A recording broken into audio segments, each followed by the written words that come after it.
Okay.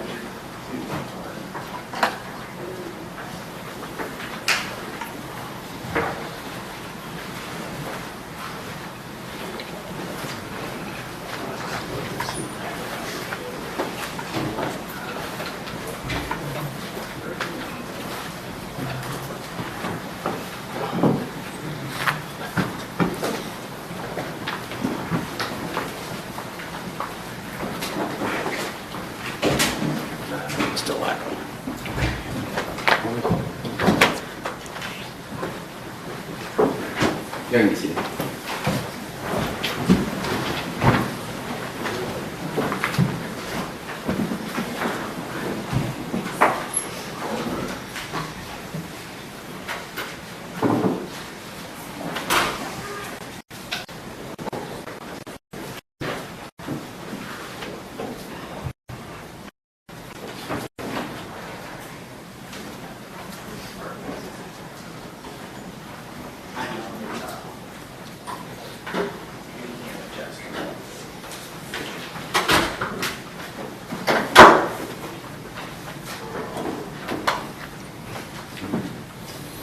State, please call your next witness. They called Jeremy Walker.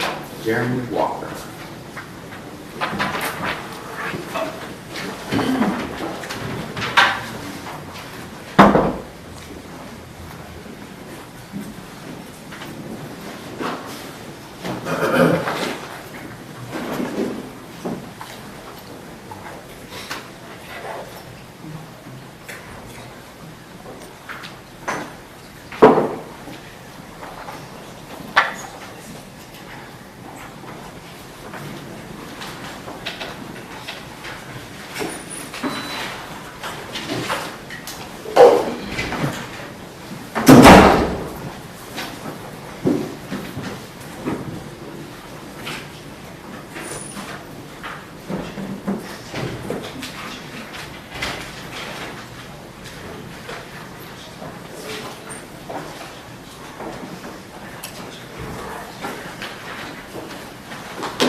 Please raise your right hand. Do you solemnly swear or affirm the testimony that you're about to give in the cause now on trial will be the truth, the whole truth, and nothing but the truth, so help you God? I do. All right. Put your hand down and have a seat. Make sure you listen to the entirety of the questions that are asked you. Make sure the attorneys are completely done talking before you begin your answer. That way you don't talk over them and they don't talk over you. And when you answer, talk all the way to the back of the courtroom. We have microphones, but if you talk all the way to the back, we can definitely understand what you're saying, okay? All right. All right. Yes, sir. You're witness. Thank you, Judge. Good morning. Morning. Will you introduce yourself to the members of the jury, please? My name is Jeremy Walker. I'm a coach and teacher at Timberview. And you're still employed there, is that correct? Correct. How many years have you taught there at Timberview? 4. This will be my 5th. How many years have you been in teaching 20. and coaching? 20. Okay. What do you coach? I currently coach girls basketball. So. And you still teach English, right? Correct. Okay. I'm going to take you back to October the 6th, 2021. At that time, was your classroom number 2037? Correct. All right. And that's on the 2nd floor at Timberview, correct? Yes. Okay. And that particular morning, did something unusual catch your attention while you were in your classroom? Yes. What was that? I was calling parents, and I guess the bell had just rang for second period. I was actually supposed to be in basketball, but I stayed and I started calling parents, telling them about the grades and missing assignments, things like that. And then I heard someone screaming, and it was a female screaming for help. I didn't know who it was at first, so that's not normal. So I got up and went to my door, got to my door and realized I didn't have my keys, and went back and grabbed my keys from my desk. And then I went out and walked down the hall towards, and it was, when I opened the door, it was Miss Altman in the hallway. And she was in the hallway. How far from Ms. Altman's classroom is your classroom? In a matter of feet, I don't. So the length of the hallway, I'm at the beginning, by the stairwell. She's about halfway down. So however far that is, the length of the hallway, she's halfway. So I don't know how far that is. So when you walked out into the hallway, you already saw her standing in the hallway? Correct. Okay. And did you see any other teachers walking towards her classroom? Yes. Who did you see? As I'm walking, Mr. Pettit comes out in front of me. And he looks at me and is like, what's going on? I'll tell him, I don't know. And so he walks in front of me. He's probably 5 feet in front of me, maybe 10, maybe. Enough for us to have a conversation that quick and not have to raise our voices. So we were pretty close. Did you have to return to your classroom briefly and he was ahead of you to get your keys? No, I didn't leave the classroom. I went to my door. And when I got to my door, I was about to leave and realized I didn't have my keys. So I went back to my desk. So I was in my room. And then when I came out and was walking down the hall, by the time I got to him, he was coming out of his classroom. And this issue with the keys is kind of an important deal, is that correct? Yeah. Why is that? Because if I would have had my keys at first, I would have. Speculation. I don't see how it calls for speculation. Overruled.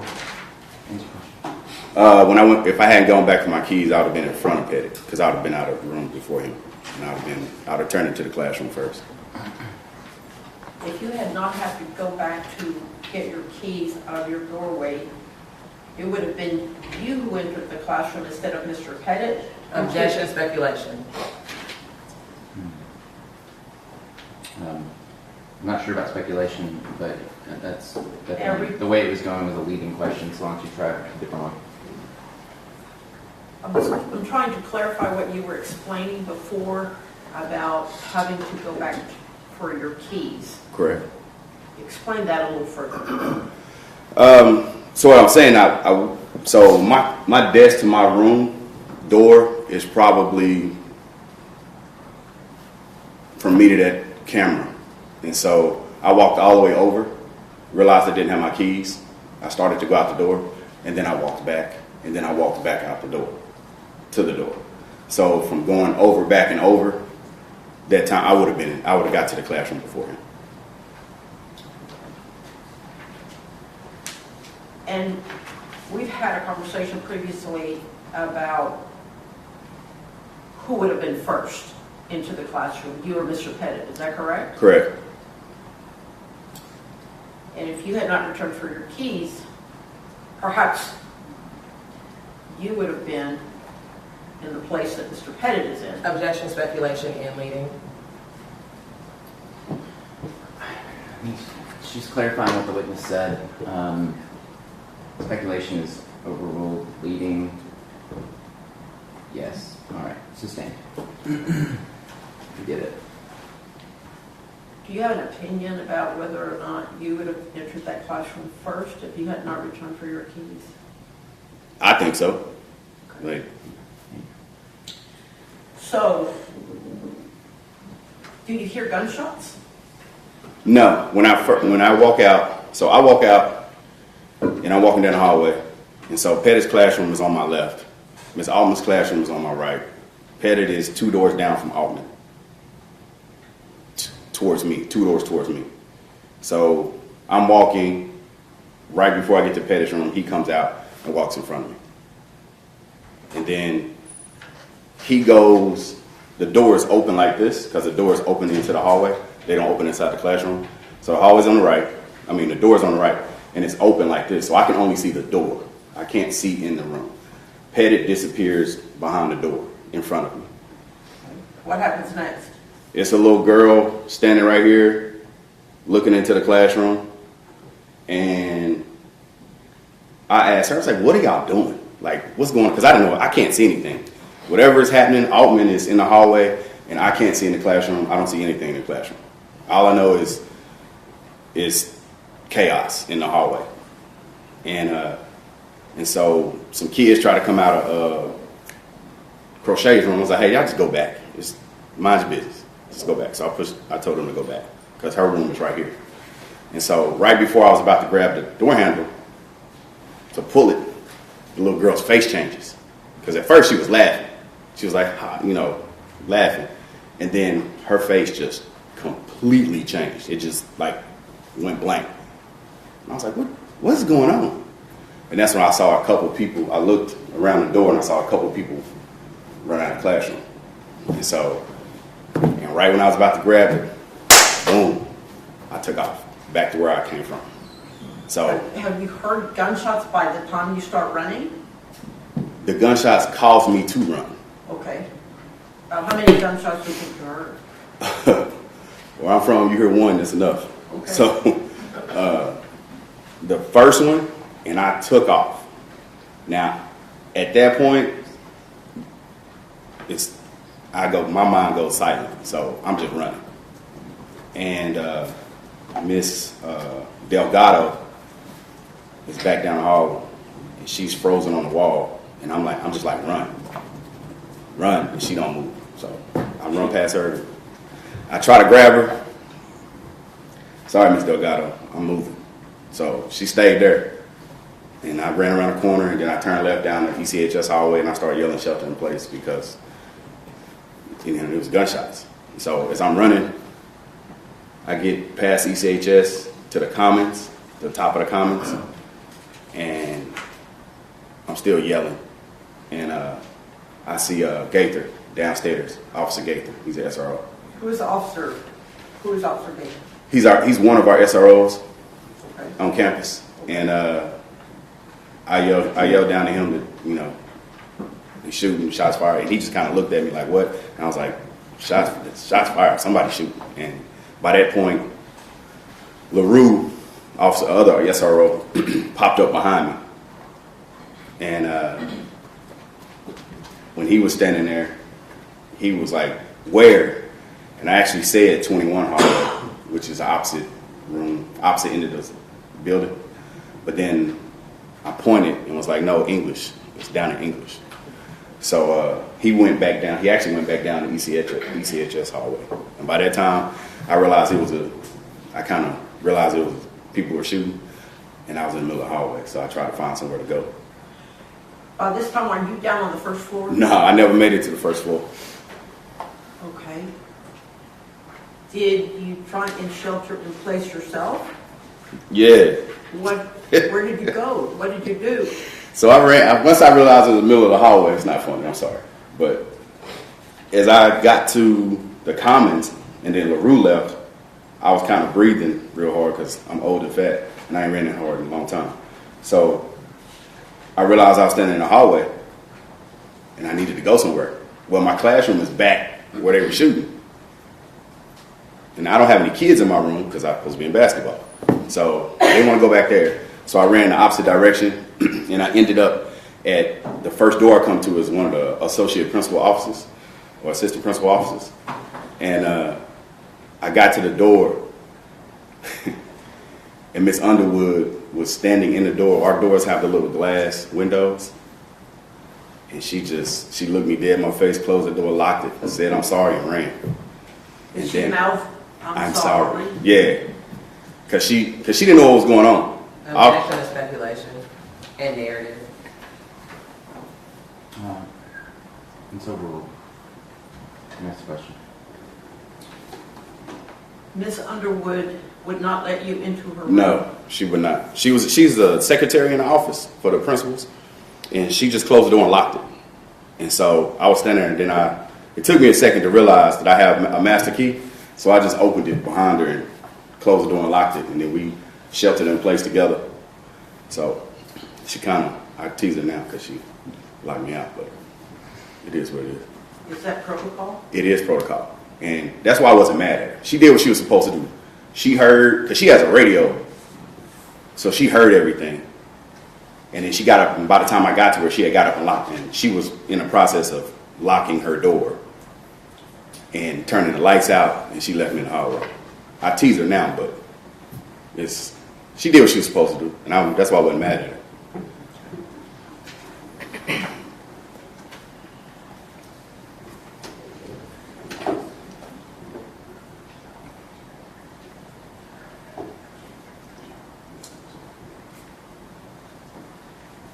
While you're in Miss Underwood's classroom, the Describe what's going on inside that classroom. What you're doing, what the other students are doing. So where she is an office.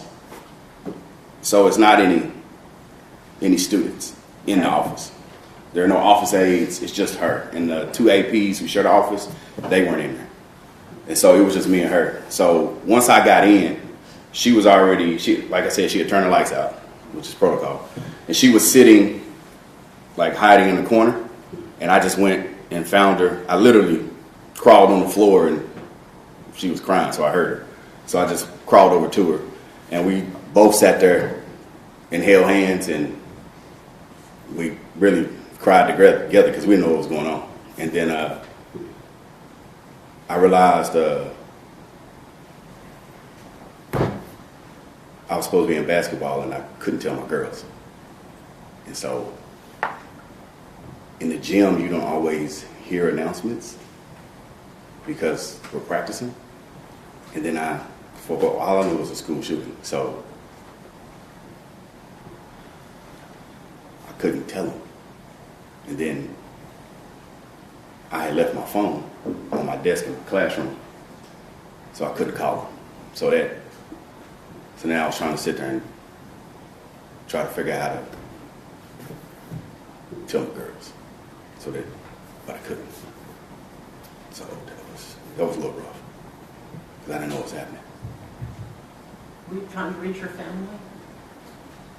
Yeah, but I couldn't because I down my phone. And so it took me a few minutes to calm down. I realized that I actually knew my wife's phone number, which is rare. So I crawled over to the desk and pulled the phone under the desk with me, and I called my wife. I tried to calm down, but apparently she said I was not calm. And I told her that I was okay, and that I left her a message because she didn't answer because she didn't recognize the number. She's a teacher also, and she was at work on the other side of town. She at the time she taught in Mesquite. So I'm gonna object to narrative. That's the same. Just try to make sure you answer the questions that are asked, and then she'll ask you the next question and so on. Okay. Gotcha. Great. All right. Your question. Coach, did you finally reach your wife or family? No, I had to leave a voicemail. Has a witness. Cross-examination. Mr. Walker, how long have you worked for Mansfield ISD? 4 years, about to be 5. Are you all trained about how to handle fights at school? No. So each teacher just has to use their own discretion of how they handle these things? As far as I know. Are the school resource officers in Mansfield allowed to break up fights? I guess. I've never been a resource officer. I don't know. Okay. And in regards to in the hallway when you saw kind of getting chaotic, you mentioned on direct that you did see another young girl in the hallway. Mm-hmm. Did you know her name? No. Okay. And this is the girl that you said that was looking in the classroom? Yes. Okay. Was she filming anything while she was in the hallway? I don't remember her having a phone. Okay.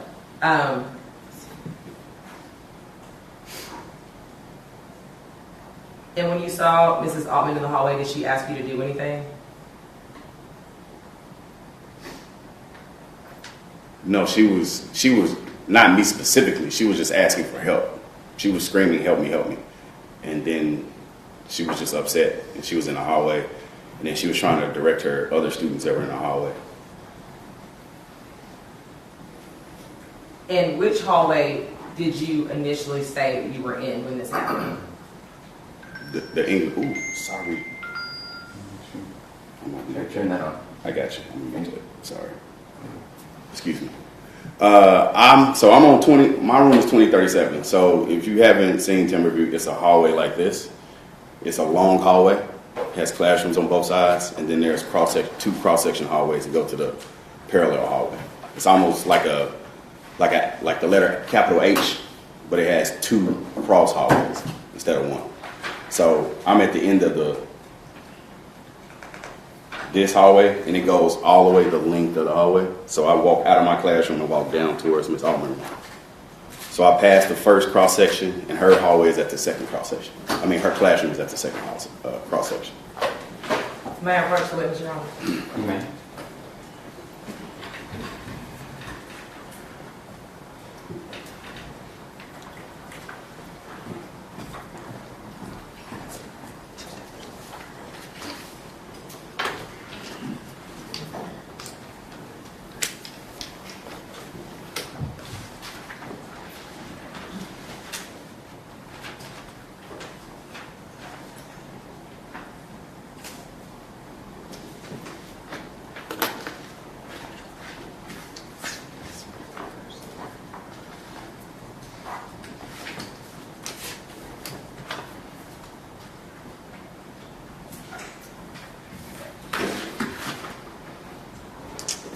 Okay, Mr. Walker, I am showing you what has been pre-marked as State's Exhibits number 1 and number 2. I'm sorry, did you mark them as defense exhibit? Defense exhibits, sorry.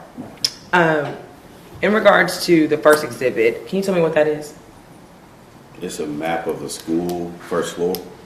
Okay, and is it an accurate diagram of what Timberview High School looks like? As far as I know, yes. Okay, has it been altered in any way since the incident happened? It's a kind of a silly question, but has the school changed or made any improvement that we can't see on this map? Just a baseline diagram. No. Okay. In regards to defense exhibit number 2, what are we looking at here? It is the second floor of the school and a picture of the gym. Okay. And is that the same gym that you all practice in? Yes. And is your classroom indicated on defense exhibit number 2? Yes. Defense offers state's exhibit, defense exhibit number 1 and 2. Consider the opposing counsel. No objection. Defense exhibit 1 and 2 are admitted. Okay, so on defense exhibit number 2, so can you tell us where is your classroom? 2037, it's right here. Okay, and can you please go ahead and Slow down just a bit. Thank you. can you please go ahead and publish to the jury by holding? It's right here. Okay, and so you're at the end of the hallway. Correct. Where is Miss Altman's classroom in relation to yours? Right here. Okay, so on the opposite end, It's about halfway. about halfway. Yeah, it's in front of the girls' restroom. And how long would you say, what is the distance between the two of those?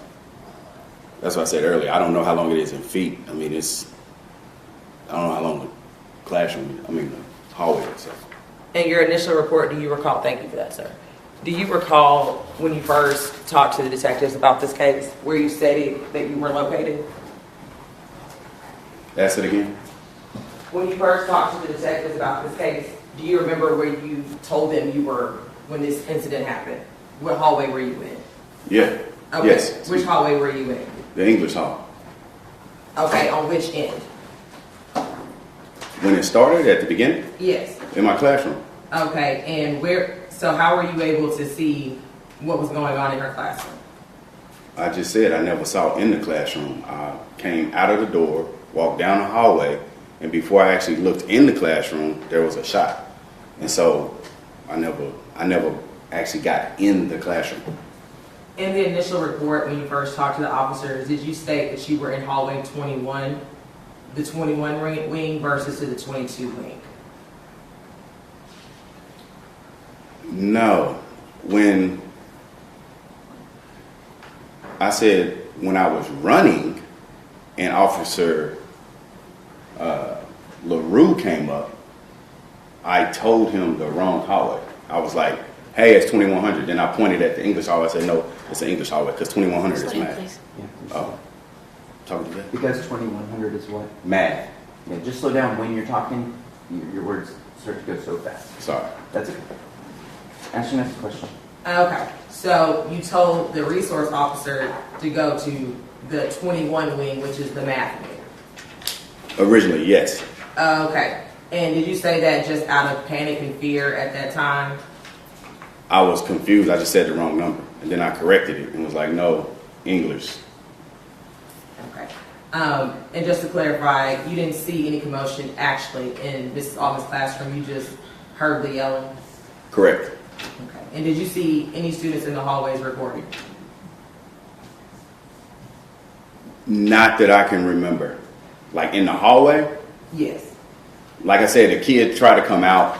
A couple of kids tried to come out of Miss Crochet's room, and one of them, he came out. Of course, they all got their phones in their hand, but he didn't make it out of the classroom. I actually told him to go back and close the door. So as far as anyone else, I don't remember anyone else except for that little girl, and I don't remember a phone in her hand. No further questions from the defense. Thank you, Mr. Walker. Redirect. No, Your Honor, nothing further for this witness. All right, may this witness be excused. Yes, Thank you. Your Honor. All right. Yes. You may be excused. Thank you for your testimony.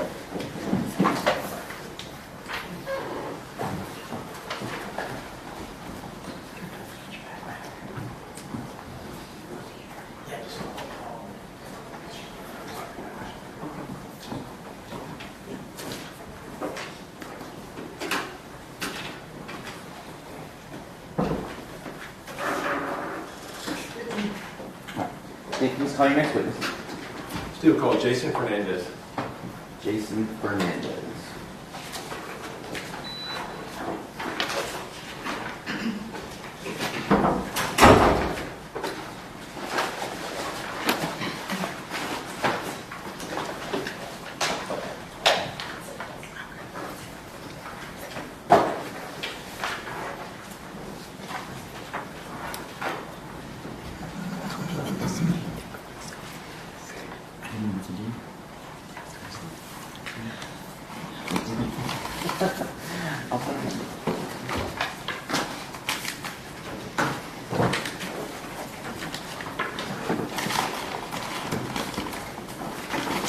Please raise your right hand. Do you solemnly swear or affirm the testimony that you're about to give in the cause now on trial will be the truth, the whole truth, and nothing but the truth, so help you God? Yes, I do. All right, come on up here and have a seat. Thank you.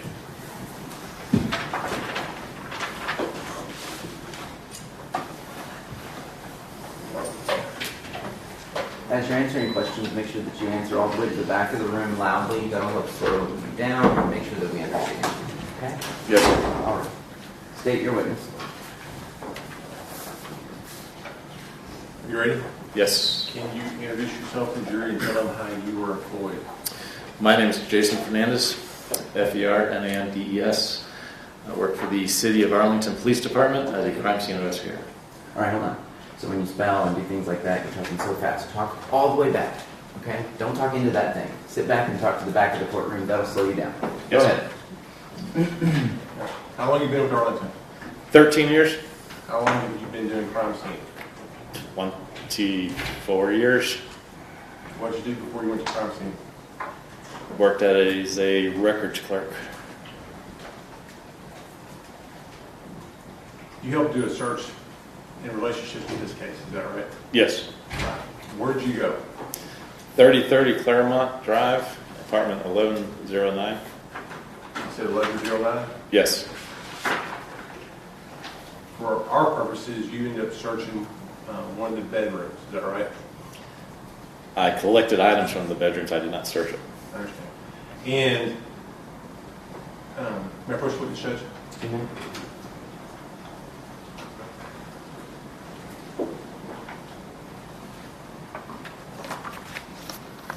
I want to show you what I've marked for identification. This states 149, 148, and 150. Tell me if you recognize. Yes, I do. Now, these are photographs, Yes. and this is photographs of a gun that you collected. Is that correct? Yes. Judge, we're going to offer states 148, 149, and 150.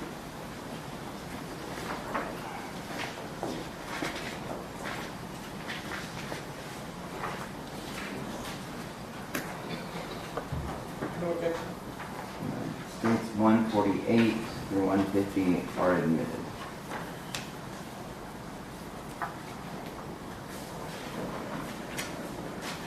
Permission to publish by holding. Looking at 148, where was this firearm collected from? From the master bedroom closet on a shelf. It's up underneath something. Correct.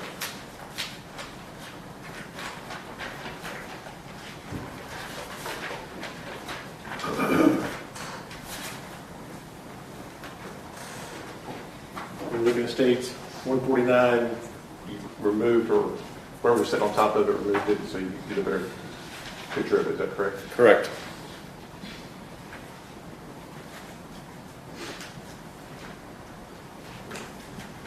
Whose apartment was this? I do not know.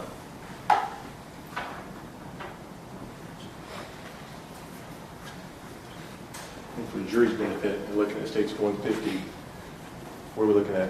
That is the handgun after it's been removed and rendered safe. Why is there one bullet sitting out? That was the live round that was in the chamber. What kind of gun is it? It's a Glock Model 21 45 caliber.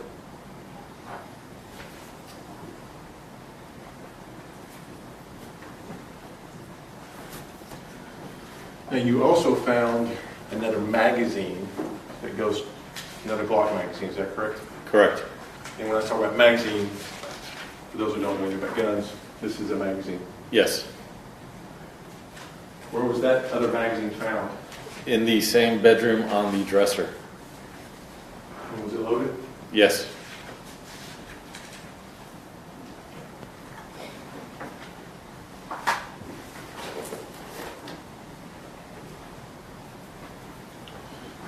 I'm going to show you what we've marked for identification purposes. It states 18. Do you recognize this box? Yes. Judge, for purpose of the record, the firearm is in this box and it's been previously made safe by your bailiff. Okay. All right, so states 18 is the box that the gun was put into. Yes. Okay. States 18B is the firearm. Correct. And this is the same firearm that we just saw in those photographs and that you recovered from that apartment. Yes. States 18C is the magazine that we just saw in that photograph. Is that correct? Yes.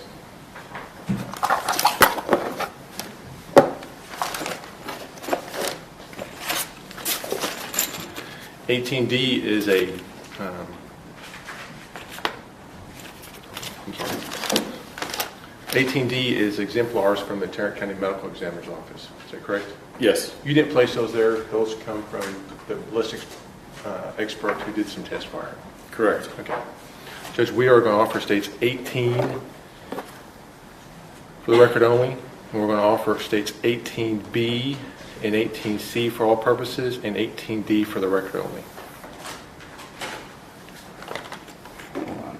You're offering B and C for all purposes and D for the record and A and 18 for the record? Yes, sir. And states 18A is another packaging that was inside the box. Or from that for the record only. All right. Any objections to B and C? Fifth has no objection, Judge. All right.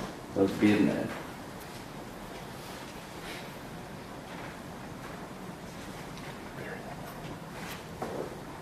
Okay. Just permission to publish by holding?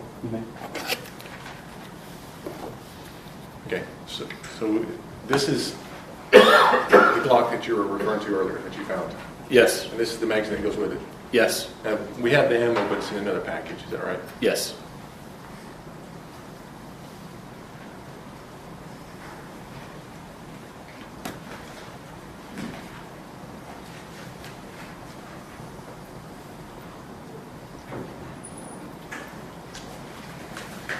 And for the jury's benefit, when we say it's been made safe, there's a zip tie running through it to keep it from being fired or operated. Correct. Okay.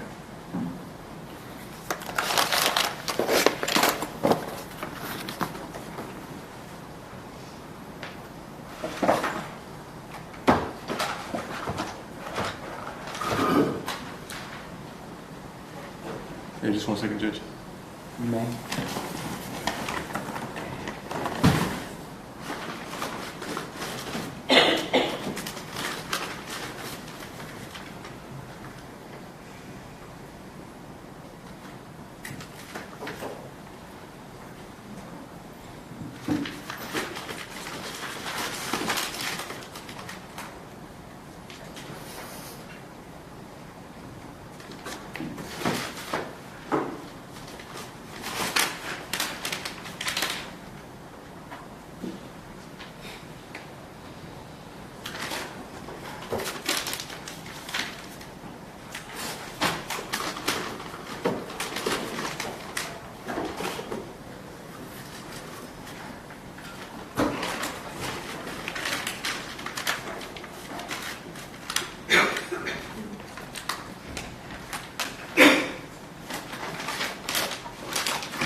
Do you recognize states 19?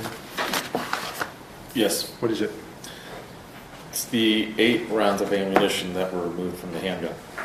The one with it states 18. Yes. And for purpose of the record, states 19 is the envelope that you put it into, while states 19A is the actual ammo. Is that correct? Yes. Judge, we're going to offer states 19A for all purposes and states 19 for the record only.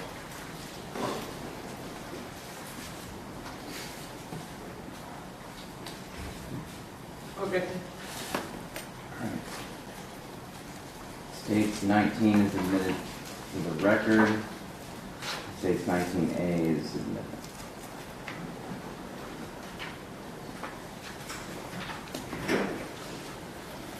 Permission to publish by holding. Okay. And so the jury understands what caliber 45 caliber? is that a, do you know anything about ammo? I do. Okay. And looking at this ammo, what is it about it? It's a hollow point. And what does that mean? It means that it's designed to expand upon impact. And does it have a copper jacket on the outside? Yes. So when you say designed to expand on impact, what is that? That if you look closely at the tip, there's small little grooves. So as it impacts something, it mushrooms out and expands. So the copper jacket will come apart and the lead core will keep going. Correct. And what's the purpose of that? To increase ballistic velocities and impact damage. Makes a bigger hole. Yes.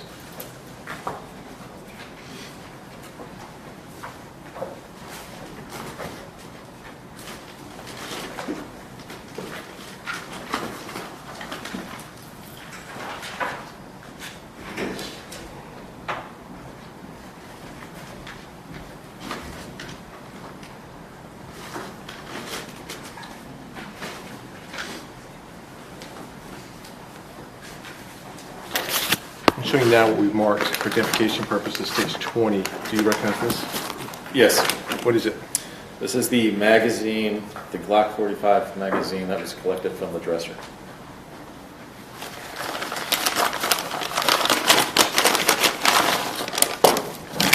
States 20 is the packaging that was in, and states 20A is the actual magazine itself. Is that correct? Correct. Showing you now states 21. Do you recognize this? Yes. What is that? That is the ammunition that was removed from this magazine. States 21 is the packaging it was in, and states 21A is the actual ammo. Is that correct? Correct. Judge, we will offer states 20 for the record only, 20A, the magazine for all purposes, states 21 for the record only, states 21A for all purposes.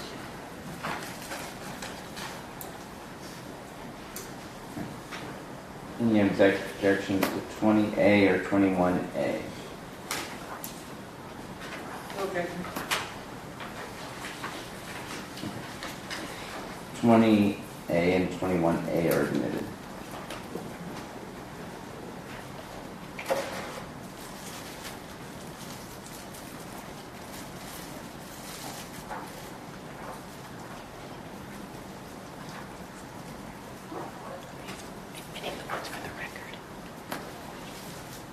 Yes, I'm admitting the ones that you offered for the record.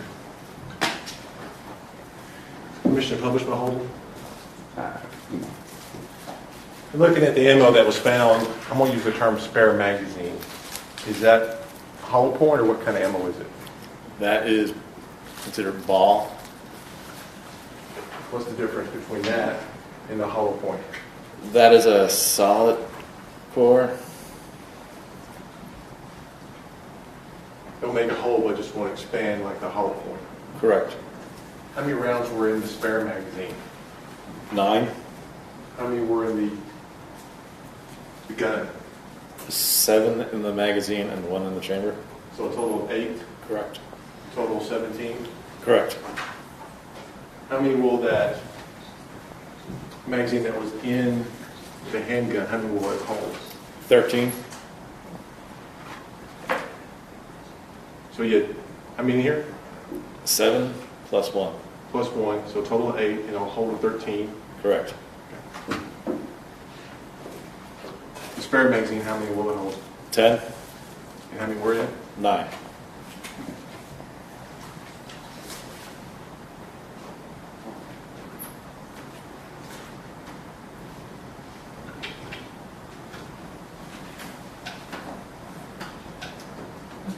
I pass the witness. Cross-examination? Yes, that's briefly, Judge.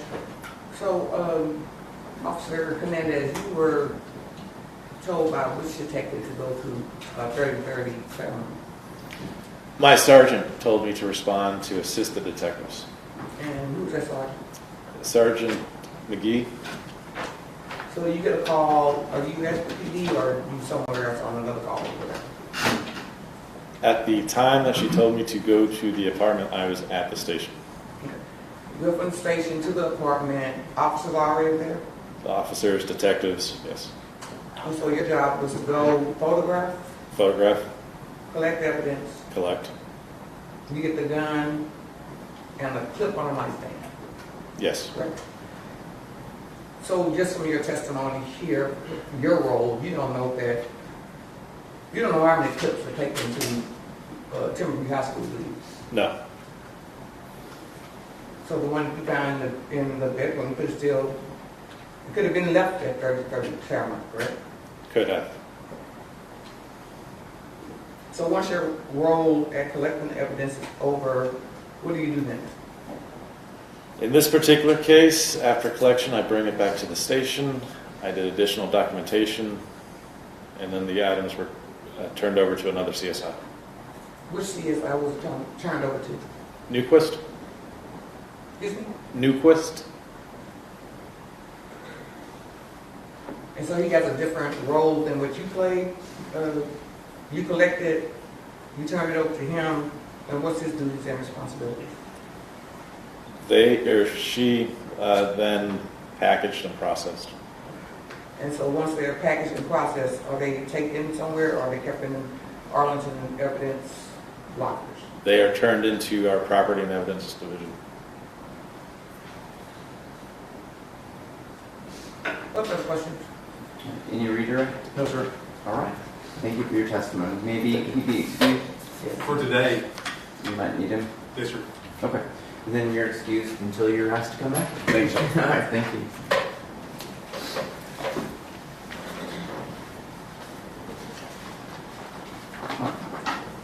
Please call your next witness. The state would call Deshawn Tobias. Deshawn Tobias? Yes, sir. All right.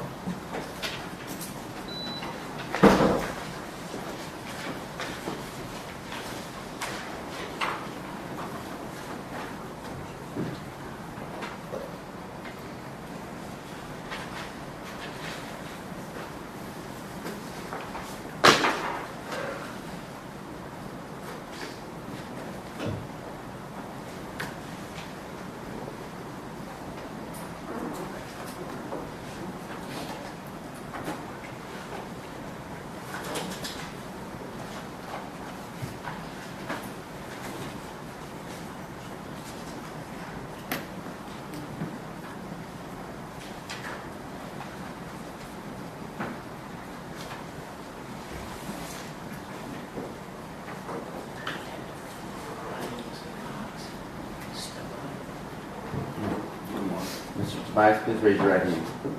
You solemnly swear or affirm the testimony that you're about to give and the cause now in trial will be the truth, the whole truth, and nothing but the truth, so help you God. Yes, sir.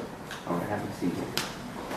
I'm going to ask you to do a couple of things. Make sure when you answer a question, you answer it out loud and answer all the way to the back of the courtroom. Do you understand? Yes, sir. See, he can't hear it when you say it like that. Yes, sir. There you go. And then make sure you listen to the entire question asked of the state so that you don't talk over them and they don't talk over you. And same for defense, okay? Yes. Yes, sir. Okay. State your witness. Can you, for the court reporter's benefit, spell your first and last name? Spell my first and last name. Yes, sir. Daisakwn. Deshawn Tobias. Bias. Mr. Tobias, do you know the defendant in this case? Yes, sir. Tell the jury how you know him. I used to date his sister, and me and his sister had a baby together. Did you and his sister live together? Yes, at one point. Back on October 6th of 21, did y'all live together? Yes. What was that address? I can't remember off the top of my head. Was it an apartment? Yes, sir. It was an apartment, though. Okay. There in Arlington? Yes, sir. The apartment that was ultimately searched by the police, was that your apartment? Yes, sir. It was. Was it 4180 Lavos Street, apartment 1109? Yes, sir. Okay. And you lived there with his sister? Yes, sir. Did he live there with you? No, sir. What kind of car did the defendant drive? I believe a gray Charger, but they drive multiple vehicles because whatever they need to do to get back and forth to school. Okay, hold on. So as you keep talking, you kind of get softer and softer. Oh, I'm sorry. I heard you, but talk all the way through, all the way to the back, okay? Please ask your next question. You said he typically drove a gray Charger, but sometimes he might drive somebody else's car. Yeah, his grandmother's vehicle. Okay. Hold on. Talk loud. You're talking into, no, hold on. You're talking into the microphone. I need you to project your voice. Oh, You talk to him without the microphone, okay? all right. All right, first witness, Judge. You may. Yeah, I'm gonna help you out. This thing moves. I appreciate it. All right, is that better? Yes, sir. Okay. Now then, you lived there with his sister. Did y'all have a child? Yes, sir. At the time, did y'all have a kid? Yes, sir, we did. Boy or girl? Girl, How old? she was newly born, basically. Oh, not even 1 yet. Okay. Now then, I'm going to show you something. I'm going to show you what's been entered into evidence. It states 18B. Was this your gun? No, sir. Have you ever seen it before? No, sir. Was this gun kept at your apartment? No, sir. Did you keep or have any Glock magazines at your apartment? No, sir. So if they were found at your apartment, somebody else put them there. Yes, sir.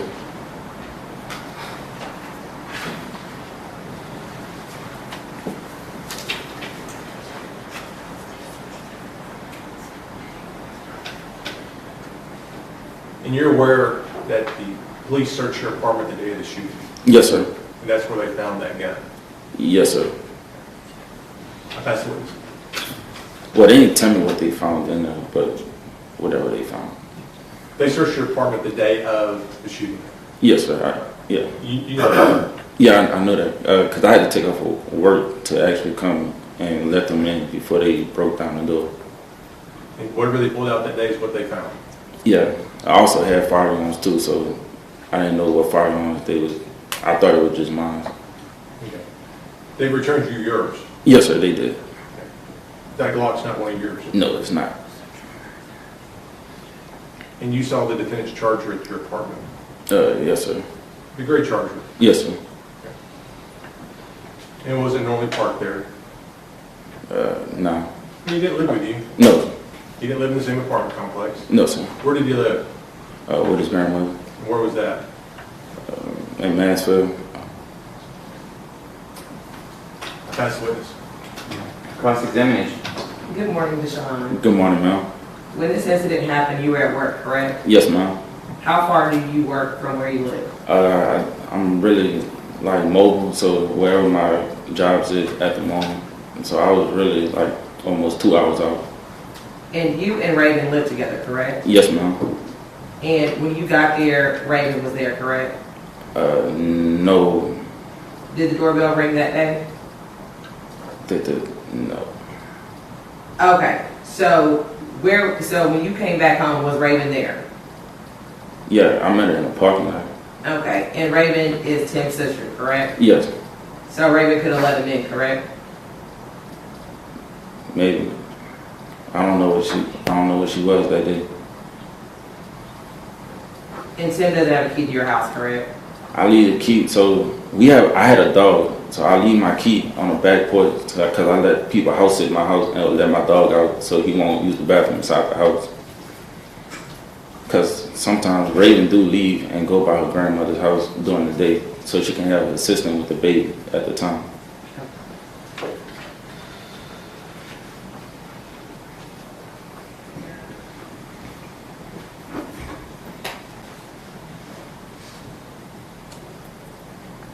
One moment, Your Honor.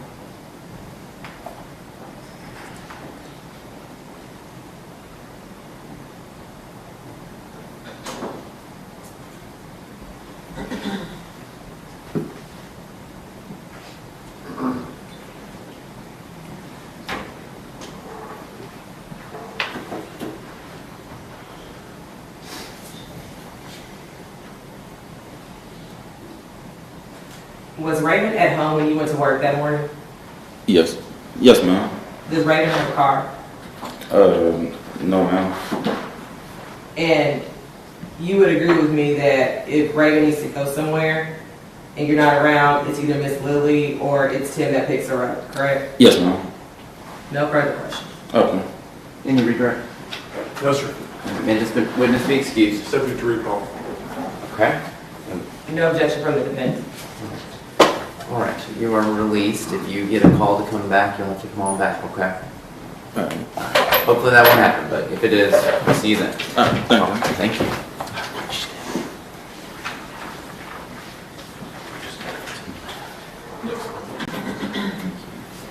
All right, please call your next witness. State call Officer Newquist. Officer Newquist.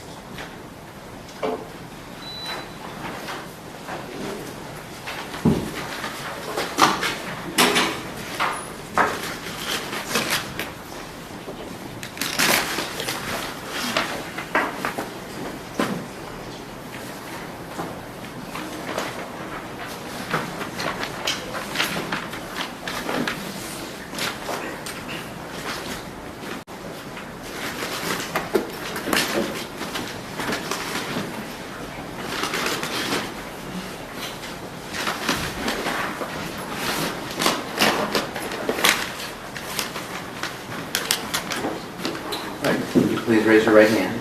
Do you solemnly swear or affirm the testimony that you're about to give in the cause now on trial will be the truth, the whole truth, and nothing but the truth, so help you God? I do. All right. Come on up here and have a seat. Thank you. If you need to move the microphone at all, please do so. Okay. State your witness. Can you introduce yourself to the jury and tell them how you're employed? My name is Nicole Newquist. I'm currently employed with the Tarrant County Medical Examiner's Office.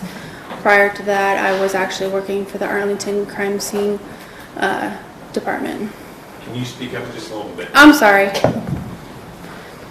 My name is Nicole. I work with the Tarrant County Medical Examiner's Office currently. Prior to that, I actually worked with the Arlington Police Department Crime Scene Unit. How long did you work as a crime scene officer? I was with Crime Scene for 11 years. So on October 6th of 21, you were a crime scene officer. Yes, sir. Can I approach the witness, Judge? You may. For our purposes, what was your role in this case? I handled the suspect. I took gunshot residue, collected his clothing. I did some evidence processing. When you say suspect, you're referring to the defendant. Yes, sir. What day did you come in contact with him? It was October 6th, 2021. And about what time? About 13:45 hours. For those who I'm sorry, 1:45 p.m. Okay, 13:45 is military time. Yeah, I'm sorry, I'm so used to using that. It's okay. Where'd you come in contact with him at? He was at the North Police Station at that time. Do you know if he turned himself in? I was told that he had. Okay, do you see him in the courtroom today? Yes, sir. Okay, if my chairs 1, 2, 3, 4, and 5 going across the courtroom to your left, what chair number is he in? Number 5. Is he, what color suit is he wearing? He's wearing kind of a gray tan. I'll take your word for it. Okay. All right. Now then, I'm going to show you some photographs. Mm-hmm. I'm going to show you Well, we marked as states 142 through 145. Tell me if you recognize that individual.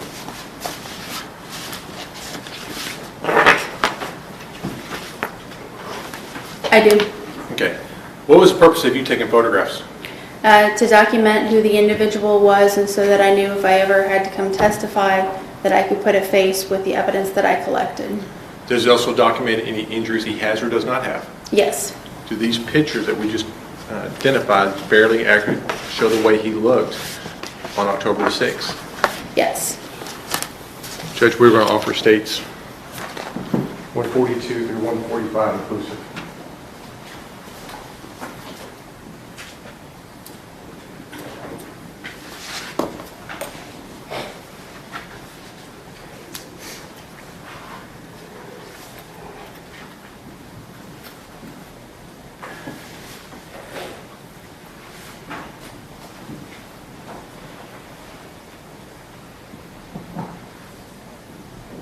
Okay. 142 through 145 are admitted.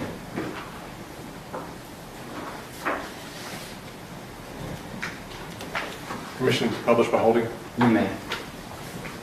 Showing you, this is states 142, this front picture of him. Oh, yes.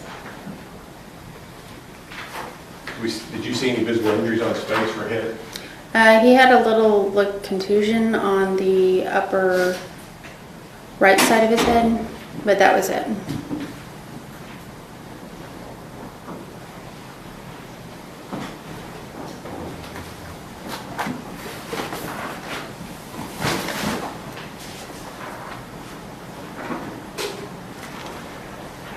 Looking at 143, is that the contusion you're referring to? Yes, sir.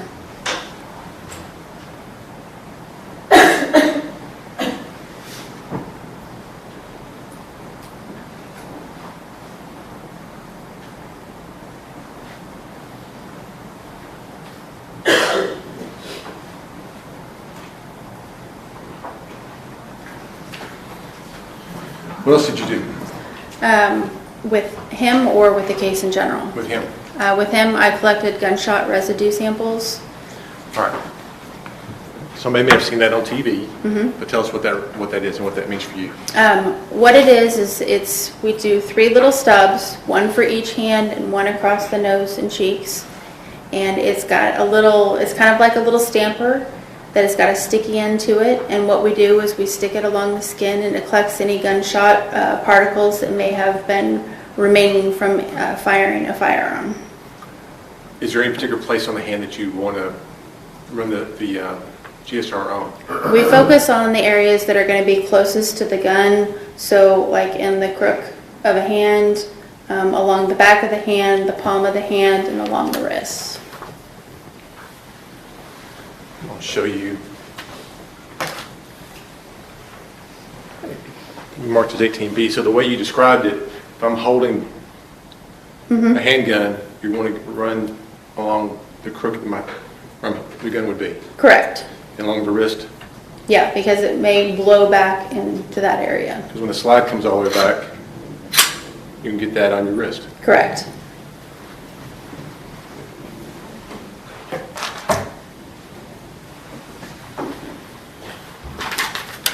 I'm going to show what we've marked for identification purposes as stage 26. Do you recognize this?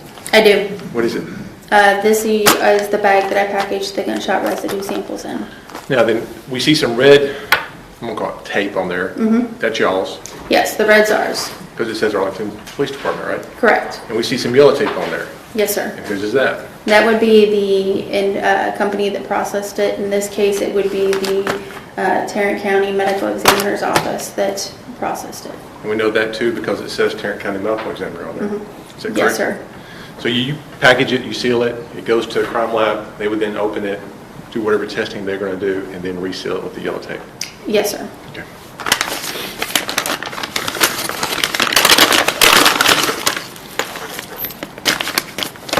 I'm now showing you states 26A. Do you recognize these? I do. Are those the actual collection, the 3 collection stubs that you just described for us? They are. Okay, and you have them labeled as well? I do. How do you have them labeled? I put the case number on it, I put my item number on it, and then I also indicate where they came from, whether they came from the right hand, the left hand, or the face. And I also put the individual that I collected them from. And you do that at the time? Yes, And you see all those markings and descriptions that you previously described on stage 26A? I do. Judge, we're going for stage 26A for all purposes, and stage 26 for the record only.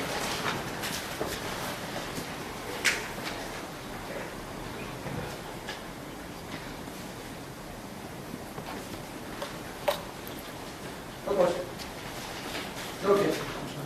All right. 26 is admitted for the record. 26A is admitted for all purposes. Commissioner Public Follow. You may. Each one's for the right hand, one's for the left, and one's for the face. Yes, sir. I mean, literally it's quite as simple as unscrewing the cap and then running the, we'll call it tape, Yeah, and dabbing it to pick up whatever particles there are. Please remind the prosecutor to ask a question instead of testifying for the jury. Yeah, please stop leading the witness. It is literally that simple? it is. It's just as simple as pulling the top off and dabbing it on the hands. And you put the cap back on there so there's no contamination. Correct.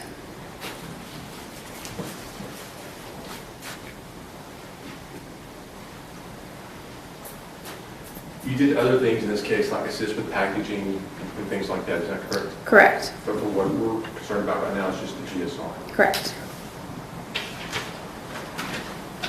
Judge, I pass the witness. Okay.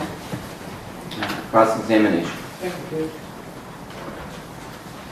So, did you ever go to the crime scene at all? Everything you did was at the lab or at APD? I was at APD in the lab, and then that was it, yes. So when was the first time that you heard that something had occurred at Timberview? I got a phone call at 9:45 a.m.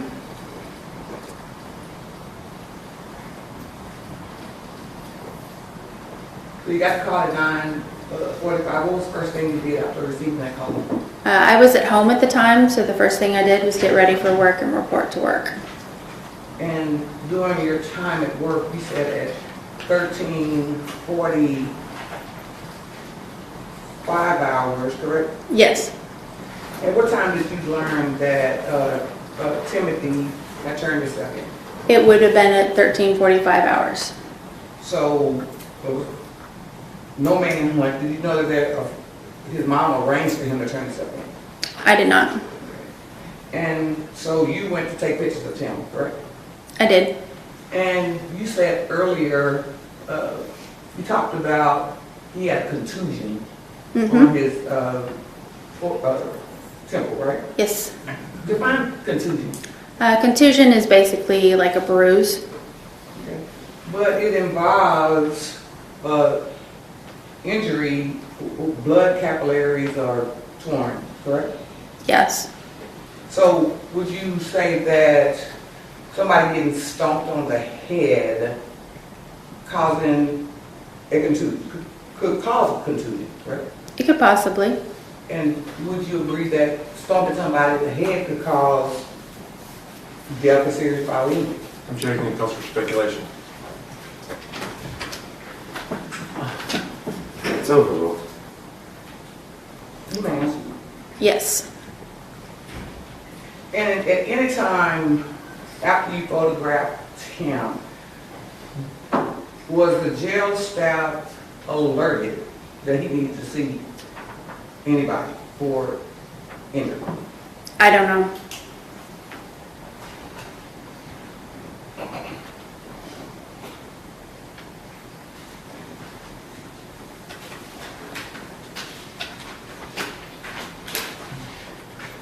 So after you did the may I approach that? You may.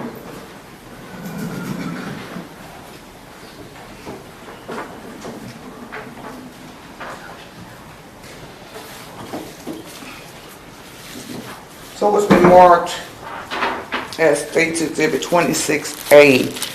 This is a GSR results, or the testing of his clothes, et cetera? It is a sample that I collected. Okay. And on this, did you label this? I did. And is that your writing, your name, The printed out portion is. and your badge number? Yes. 2774? Yes, ma'am. And on each one of these particular vials, what's he charged with? Aggravated assault? Okay. Aggravated assault, deadly weapon, correct? Yes. And if you know, that's a second degree felony, right? I am not aware of that. That's not my jurisdiction. So he wasn't charged with attempted capital murder? At that time, no.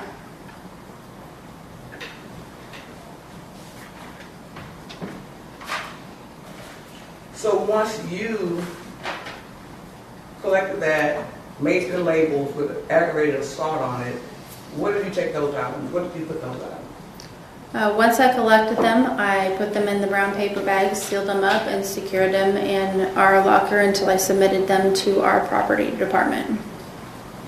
And they're at 401 West Fairmount? No, it's at 620 West Division Street. 620 West Division. And it's remained there until today?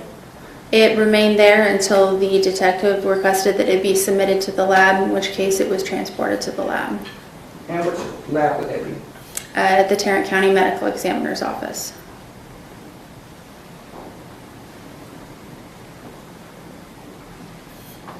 You know what date that was done? No, ma'am.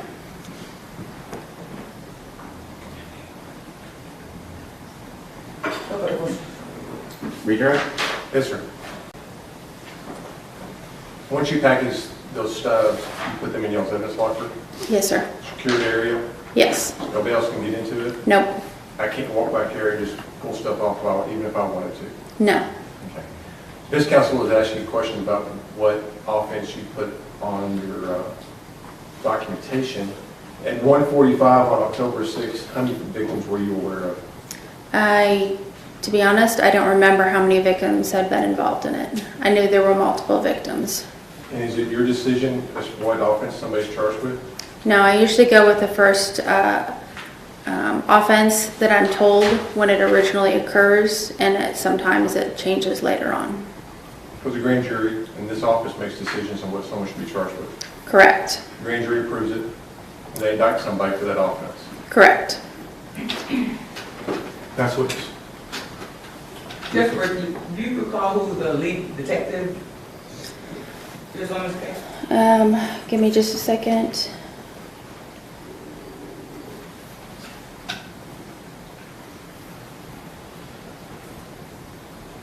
No, ma'am, I don't. But the lead detective in this case, or detectives, they made a decision whether it was aggravated assault. Section of relevance. Yeah. I'll let y'all go through that line of questioning, but it is irrelevant. It's sustained. No further questions. Okay. Any redirect? No, sir. All right. You may be excused. Thank you.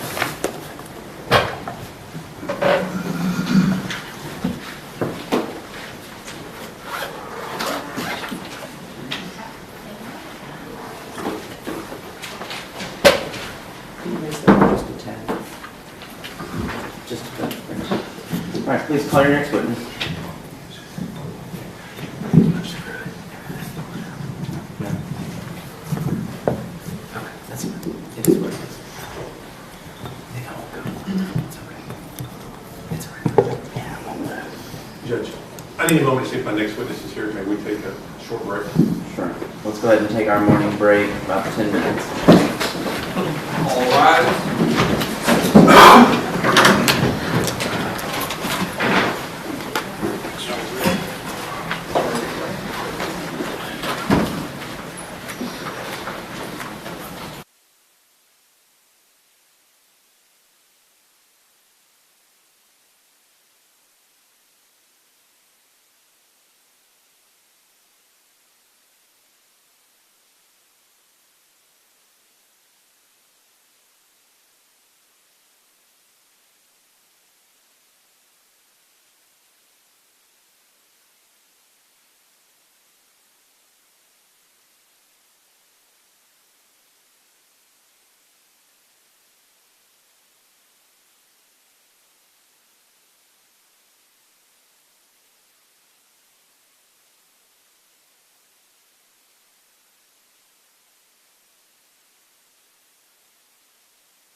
Let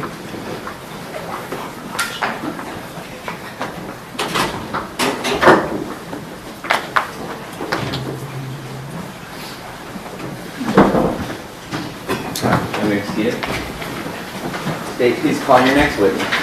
Today we call Matteo Serfontaine. Matteo what? So you're going to make me push this. We'll wait and see.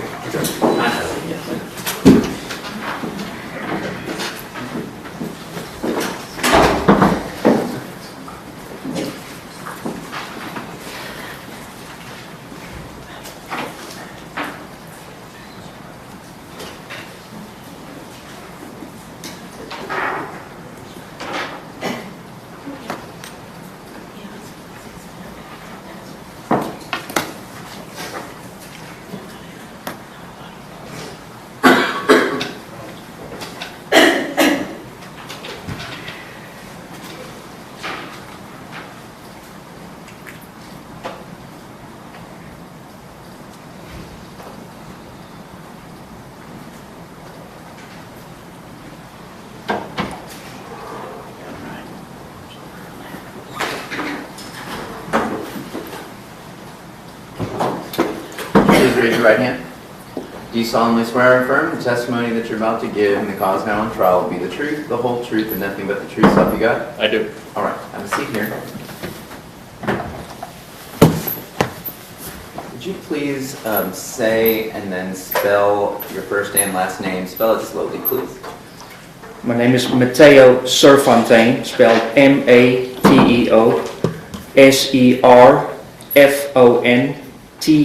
Serfontein. Okay, thank you, sir. Say your witness. So can I just call you Matteo? Yes, sir. Okay. So I'll be butchering your last name. It's a common thing that happens. It's okay. All right. I think a last name Welsh, so I do a little bit of everybody else's name, but I think. All right. How are you employed and what do you do? I'm currently employed at the Tarrant County Medical Examiner's Office as a firearm and tool mark examiner. So what does that mean? It means I examine any firearm-related evidence that's submitted to the lab for examination. What education and qualification do you have that allow you to do that job? In 2006, I obtained my Bachelor's of Science degree from the University of Stellenbosch in South Africa. In 2007, I joined the South African Police Service, through which I successfully completed a 3-year in-service training program that qualified me as a fully trained forensic firearms examiner. In 2011, I moved to South Dakota, where I work for the Attorney General's Office, specifically the Division of Criminal Investigation. And in 2019, I moved down to Texas, where I currently work. Why in the world would you go to South Dakota? That's where a job was. It's cold up there. I'm well aware now. Well, it's hot here, but at least it's not cold. I'll take that. Okay. To maintain your job, is there any continued education that you have to do or any proficiency testing that you must maintain to keep your current job at the medical examiner's office? Yes, sir. And tell the jury what that is. We get proficiency tested in multiple disciplines, and continuing education just helps us to keep abreast of new developments in the field, new techniques, or new equipment. Tell the jury what proficiency testing is.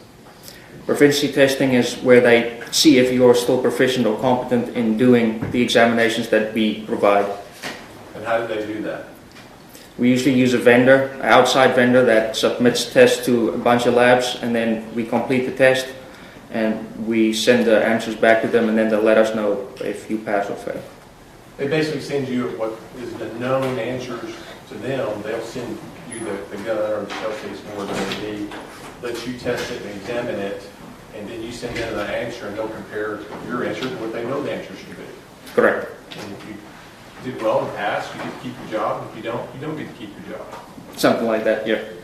Since you still have your job, I take it you passed. Yes, sir. Okay.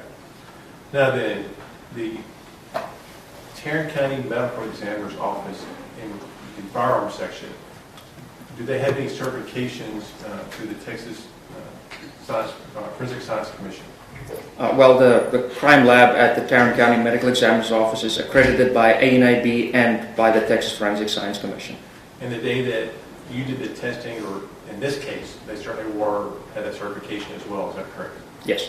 Okay. So walk us through how you would do examination on the shell casing. First, when we receive the packaging, we make sure that the packaging is in a sealed condition. We open the packaging and then we document the condition of the evidence. So shell casings might have trace evidence such as blood. Then we document the class characteristics of the casing itself, which could be the caliber, and also the class characteristics of what the firearm imparted onto that fired cartridge case. Tell the jury what class characteristics means. Class characteristics are predetermined features that a firearms manufacturer wants to have in his firearm.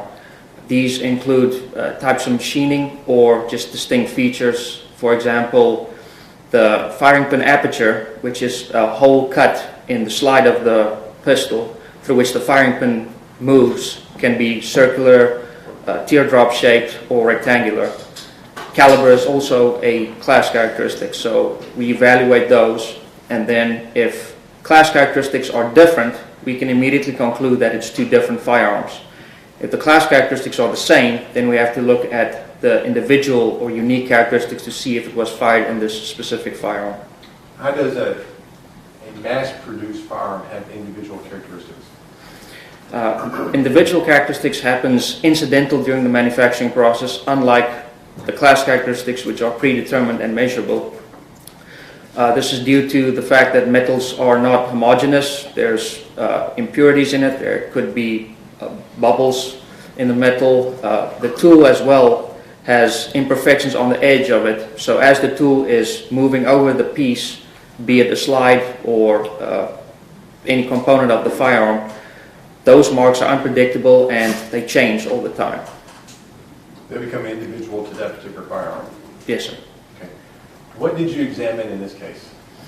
In this case, I examined a firearm, cartridge cases, fired bullet jackets, a lead core, a fired bullet, and a fired bullet jacket fragment. Okay. Judge, may I approach the witness? You may.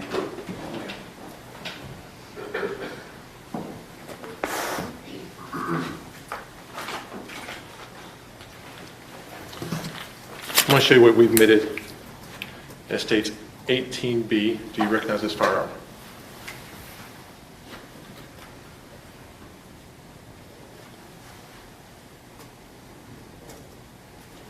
I do. Did you examine that firearm? Yes, sir. And when was that? I received the firearm on March 2nd and July 5th. And that's when you did your examinations? Yes, sir. Okay. So when you get ready to examine this firearm, do you see if it's a functioning firearm first? Yes, the first thing I do, just like with the cartridge cases, I check for trace evidence, hairs, fibers, paint, blood. Then we do a preliminary function check, which means not firing it, no ammunition. In this case with the firearm, you check if the barrel is obstructed or there are any cracks. You check if the safety features work the way it should, if the trigger works the way it should. And then after that, after it's established that the firearm is functional, we test fired it into a water tank. And that's just to get bullets that's in a pristine condition so we can use that for comparison purposes. It also gives you a shell casing that you can compare to other shell casings. Yes, sir. Okay. Was this firearm functional? Yes, sir.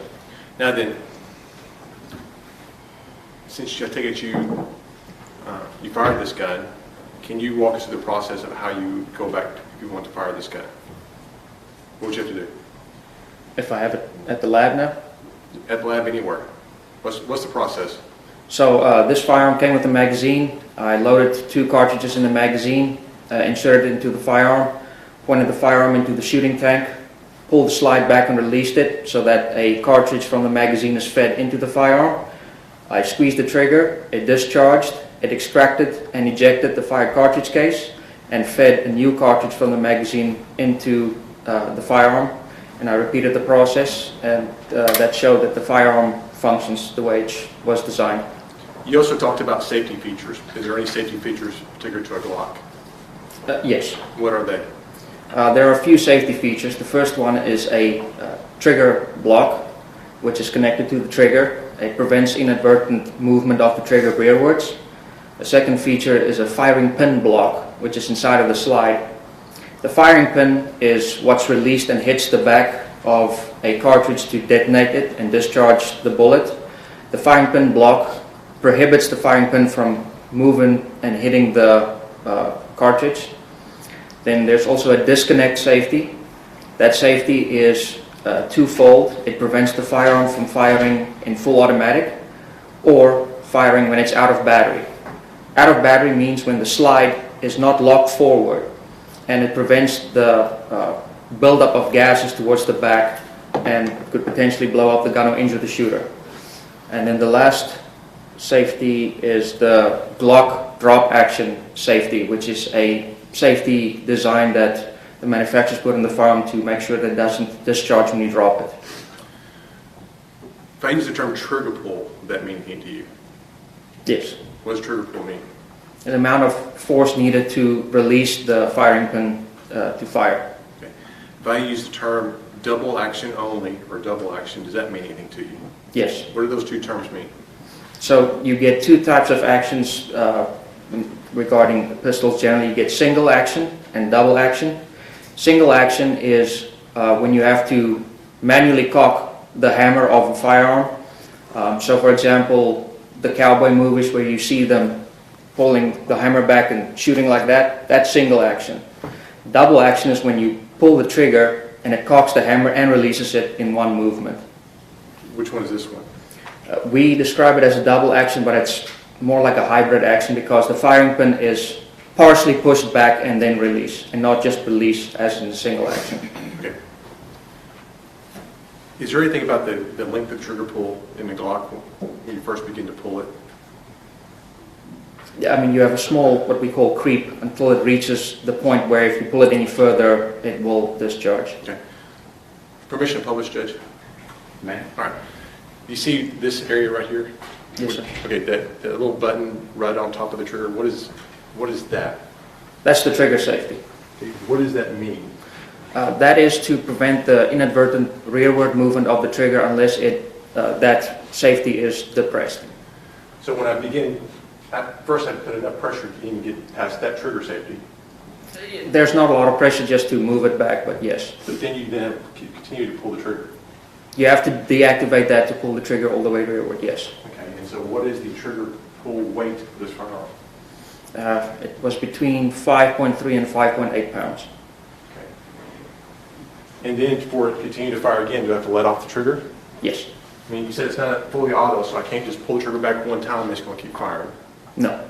Okay, so I have to let off Let go and squeeze again, yes. and keep doing that. Yes. So if I fire 6 times, at 6 times I have to pull the trigger, let go, pull the trigger, let go, pull the trigger, let go, pull the trigger, let go. I think there's one more, pull the trigger, and let go. Yes. I'll show you States 18D. Do you recognize this? Yes, sir. What are those? These are the test-fired standards that I collected when I test-fired the gun to check for functionality and also use the test-fired standards for microscopic comparison purposes. Now, we didn't open that, but tell us what is in there.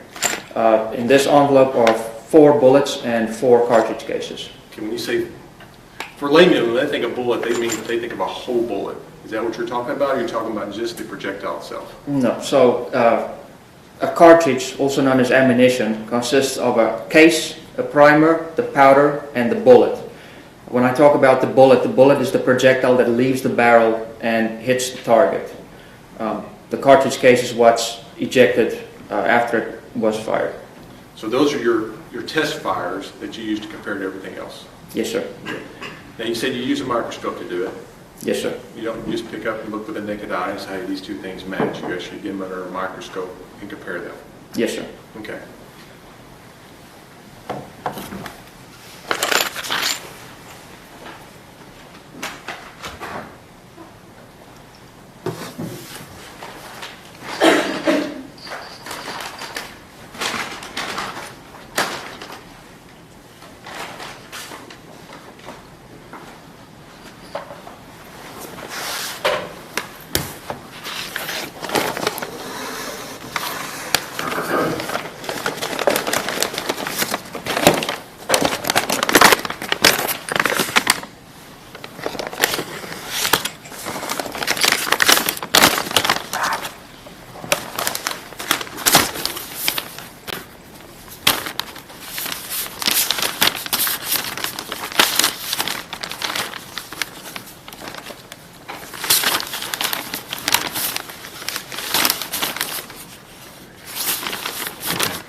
How many shell casings did you compare to that Glock? 6 total. Okay. How many projectiles did you compare to that Glock? There were 3 fired bullet jackets and 1 fired bullet. Okay. I'm going to show you State's Exhibit 1. First of all, do you recognize State's Exhibit 1? Yes. Okay. This is the packaging that was one of the shell casings that you compared. For shell casing that was labeled by our lab number 2, yes. Okay. For the FBI, it's labeled number 1, but for you, it's number 2. Yes, sir. And State's Exhibit 1B is the actual shell casing.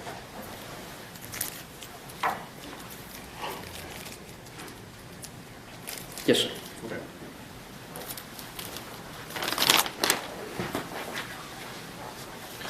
I'm going to show you State's Exhibit number 2. You recognize that packaging again? Yes, sir. And for the jury's benefit, the yellow tape on it, that is from you. Yes, sir. Okay. And as you previously described, you'll check the packaging, make sure it hasn't been tampered with, it's sealed appropriately, and if it has been, you document that and you may return it. But if it hasn't been, then you continue your examination. Yes, sir.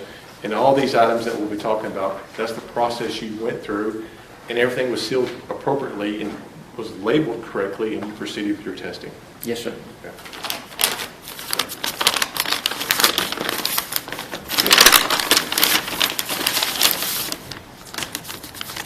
And looking at States 2, there's another envelope that's been labeled as 2A. You recognize that as well?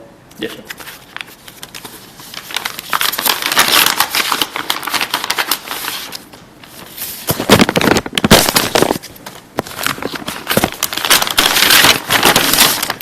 And 2B is the shell casing associated with that. You recognize that?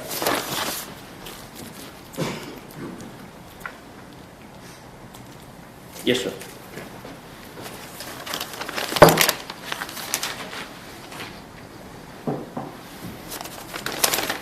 Show you Stage 3. You recognize this packaging? Yes, sir. Same questions, same answers as far as the packaging. Is that correct? Yes, sir. Same thing with 3A. And 3B being the shell casing.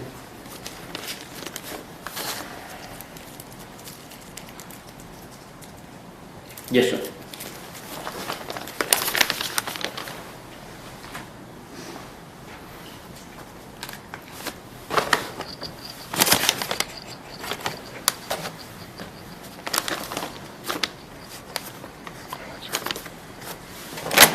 I'm showing you now what's been entered into the record as States 5. You recognize this? The packaging for that. If you don't, that's fine.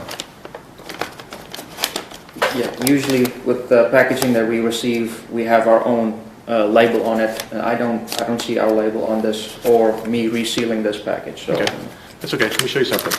This has been previously admitted as having been collected at the same location where the shooting occurred. And it's been described as a lead fragment. How would you describe that?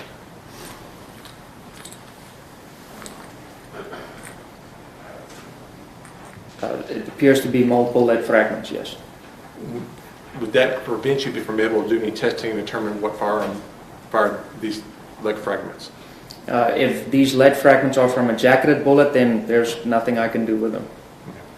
Because they're in too many pieces. And they also don't make contact with the barrel. Explain that to the jury. Why don't lead fragments make contact with the barrel? So with jacketed bullets, there's a jacket on the outside that's usually made from copper or brass. The jacket is filled with lead. The lead gives it weight to travel forward. So it's almost like an M&M candy. The color part of the candy is what makes contact with the barrel, and what's inside the candy does not. And we look at the marks that's imparted from the barrel on the jacket. So on the jacketed bullet, when we get lead fragments, since they don't make contact with the barrel, there's not much we can do with it. You didn't do an examination for these lead fragments? No, I did not.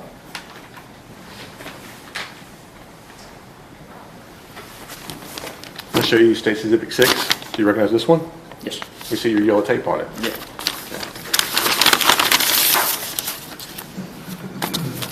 And 6A, additional packaging, you recognize that? Yes, sir. Again, we see your yellow tape and your initials. Yes, sir. Okay. And 6B, the copper jacket that you were describing earlier, do you recognize that? Yes, sir. Okay.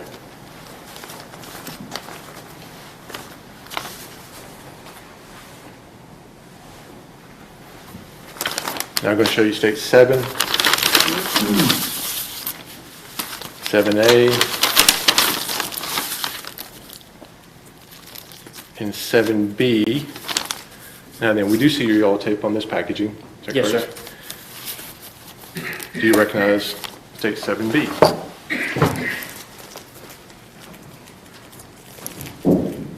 Yes, sir. Okay, now, how would you describe that? This is a lead core. Were you able to do any testing or examination on that? No, sir. Okay.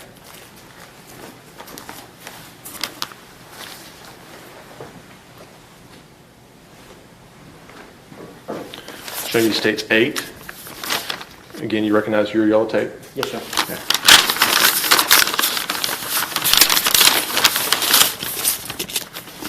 Eight A, additional packaging inside. Again, you recognize your yellow tape. Yes, sir. Your initials, your date. Yes, sir. And what we've identified as state 8B, do you recognize it? Yes, sir. How would you describe that? It is a fired bullet jacket. In this instance, it's in 2 pieces. Since when I received the jacket, it was very mangled and folded over each other. And we have to fold it open to see if there are any marks that we can compare. And during this process, a piece broke off, but it was received as a single piece, as a fired bullet jacket.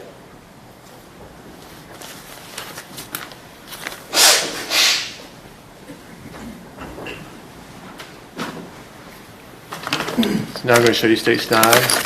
Same questions. The questions and answers are all the same as far as the packaging go, especially on anything that we see yellow taped on. Yes, sir.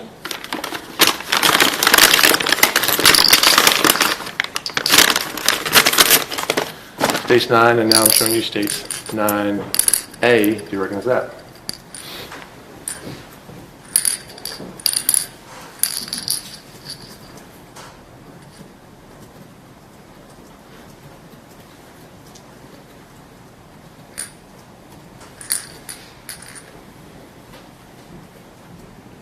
Yes, sir. Okay. And that's a glass case with a shell casing in it, and the glass case itself has your yellow tape on it, your initials, and your date from when you did the examination. Yes, sir.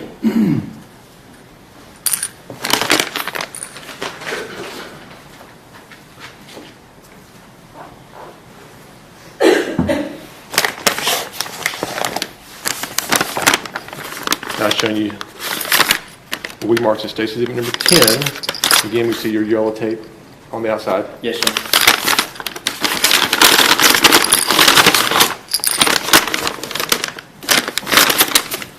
Well, we've labeled the states 10A. Do you recognize that?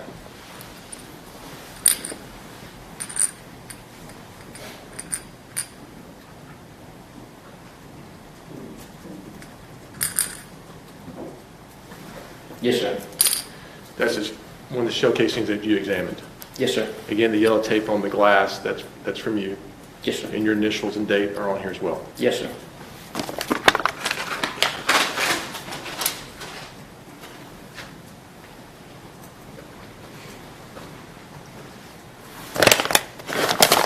Now showing you what we've labeled as states exhibit 11. 11A. Do you recognize that?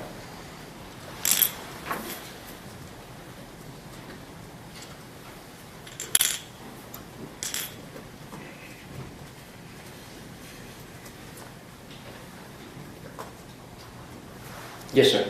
That's a shell casing that you examined. Yes, sir. And again, you recognize your yellow tape, your date, your initials on there as well. Yes, sir.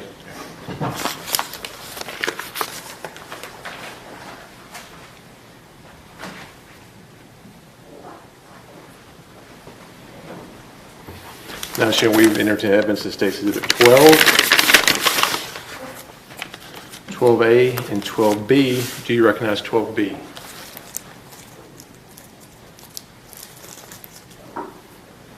Yes, sir. Now again, the packaging is 12 and 12A, that's got your initials and your marks, your yellow tape on there as well. Yes, sir. Okay. And you recognize 12B, is that correct? Yes, sir. And what is it? It's a fired bullet jacket.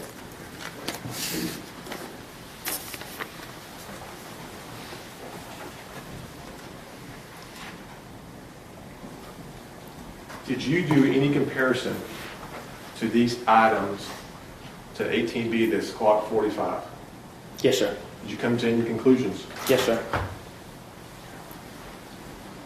What conclusions did you come to in reference to that Glock 45 to those 6 shell casings? I could identify that the cartridge cases were fired from the Glock firearm. How were you able to do that?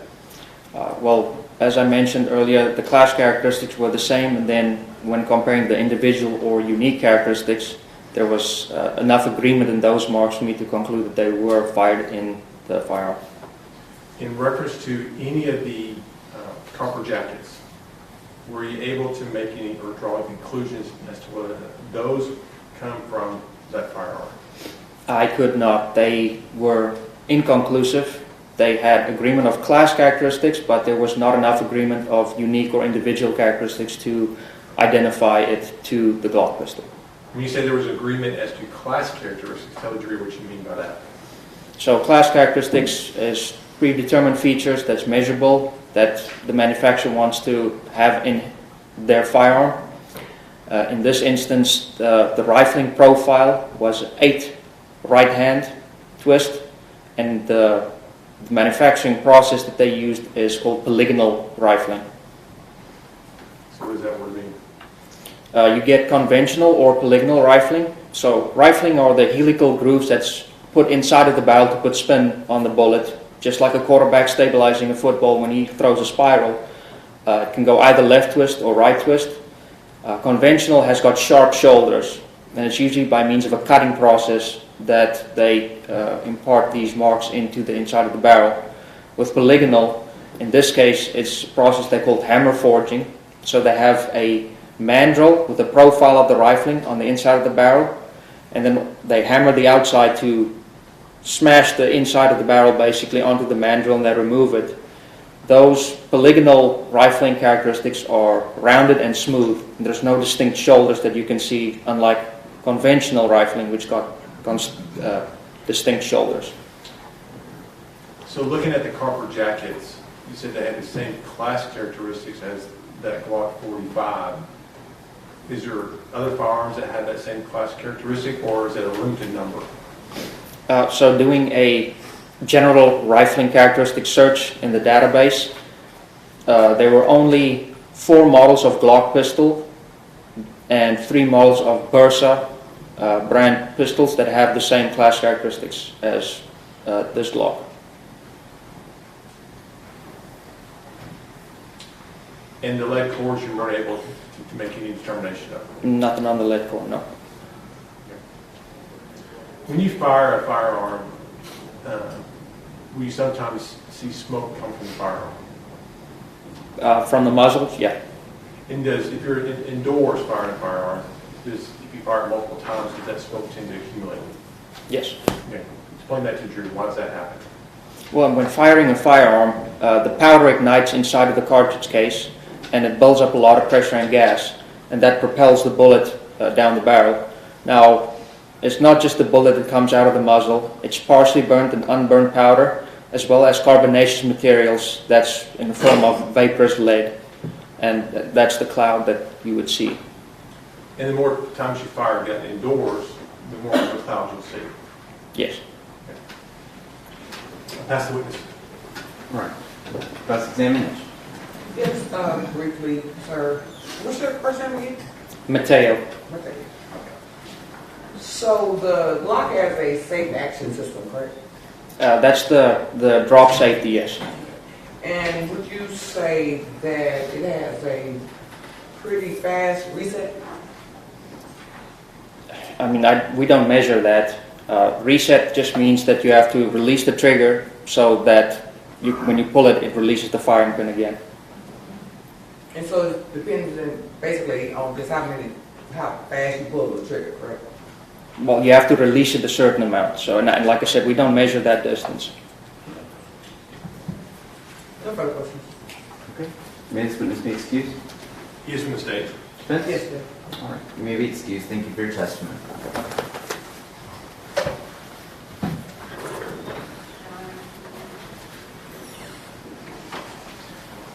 Please call your next witness. State called Vicky Hall. Ms. Hall.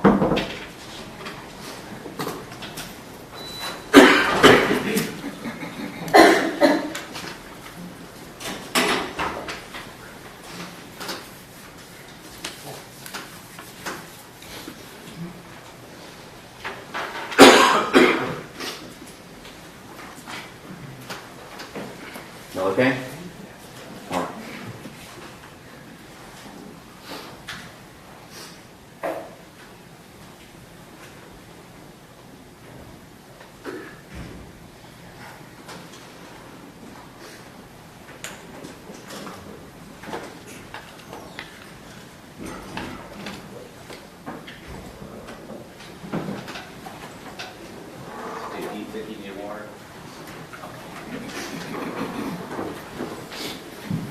Ms. Hall, please raise your right hand.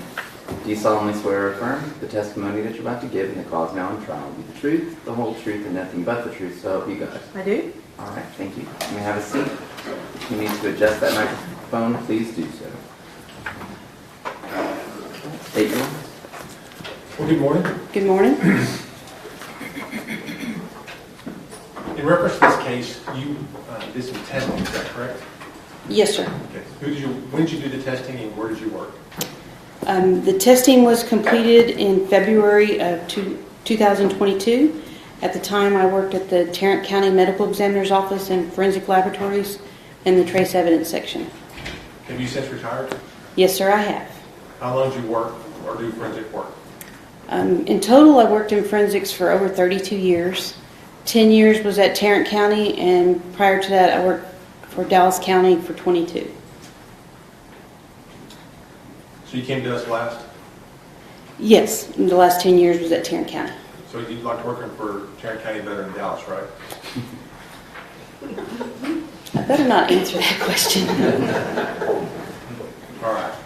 So what training education did you have that allowed you to do forensic work? Well, I have a Bachelor of Science degree in chemistry, as well as a Master's in analytical chemistry.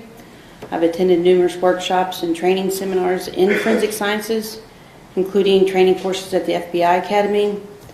I've participated in annual proficiency testing, as well as training of several coworkers in areas of trace evidence, and I was the technical leader while I was at Tarrant County. For us, you did the testing for the GSR, the gunshot residue. That is correct. Okay, what training education do you have that allowed you to do that? Besides my education and my degrees, I participated in on-the-job training with coworkers. There was a dedicated training plan. I did attend training classes at the FBI Academy specifically for gunshot residue analysis, and also went to several workshops in that area. I went to a company that manufactured our instruments, went to their campuses and participated in training with them as well. And you've had the opportunity to testify in reference to gunshot residue before, is that right? Yes, I have. Many or a few times. Well over 600 times. We'll make a 601 prove that. Something like that. You mentioned proficiency testing, and the jury's already heard what that is. Prior to the testing that you did in this case, you had done your proficiency testing and you had passed, I take it. Yes, I did. And at the time that you did your testing, the Tarrant County Medical Examiner's Office, did it hold any certifications or accreditations as it related to gunshot residue testing? Yes, the laboratory itself was accredited, and then I also held a state license through Texas Department of Public Safety. And they had the same accreditation from the same agency? Yes. Just going to approach the witness. You may.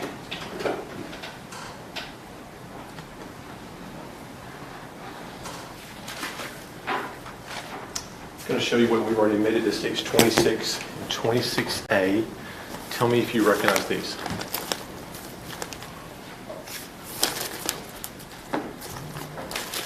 Yes, sir, I do. Okay. Those are stubs to collect GSR. Yes, 26 is the envelope that they, or kit that it was contained in, and 26A is a plastic bag that contains 3 gunshot residue stubs. And you recognize the bag. Yes, I recognize the stubs. They have our case number, item numbers, and my initials, as well as the item 26, which is the packaging. And again, we see yellow tape on there from the medical examiner's office. That's from y'all. Yes, this yellow tape is the evidence tape where I sealed the packaging once my analysis was complete. And the jury's already heard that when you initially get the packaging, it's sealed. And if it's not, you document that and may even return it to the agency because it could have been tampered with. That's correct. I make notations of whether the evidence is sealed or not upon my receipt. When I receive it from our evidence registration department, it must be in a sealed condition. And then once I start my analysis, I do notate the seal. And it was sealed properly. Yes. And when you began to look at the stubs, the caps were on them correctly. Yes. So there's no issue about cross-contamination from one stub to the other. Not once it reached me, no. Okay. Now then, so how would you begin an analysis in reference to stage 26A? Well, once I notated the packaging, I opened this brown paper sack, inventoried the items, which were 3 GSR stubs, and then I labeled them with our case number, item number, and initials and date of exam. And then I used just a regular stereo microscope and looked at the surface of these stubs, which is a thumbtack that looks like it has double-sided sticky tape on it, and just to look for any obvious residue that might be present. Is there a lot of dirt or fibers that might be present, and then notated that. Once that was complete, then I proceeded to apply a very fine layer of carbon on the surface of these stubs, and that's for the type of testing that we do. I don't want an electrical charge to build up, and so that carbon kind of gives it a grounding effect. And then what do you do? Then I take the stubs and I place them inside of our instrument, which is a scanning electron microscope with an energy dispersive X-ray detector. It's also known as an SEM. Once I placed them inside the chamber, I then went through our procedure to analyze the surface of each of these stubs, as well as a blank that was also included.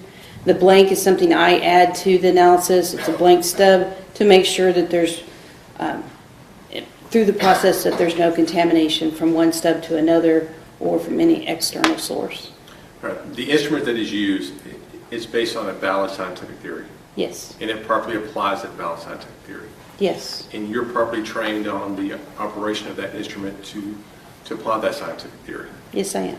All right. Now, then you talked about you'll take the stub and you'll run it through the instrument. You'll then put a blank before and after each one to make sure there's no contamination. That's correct. I run the blank sample with these stubs.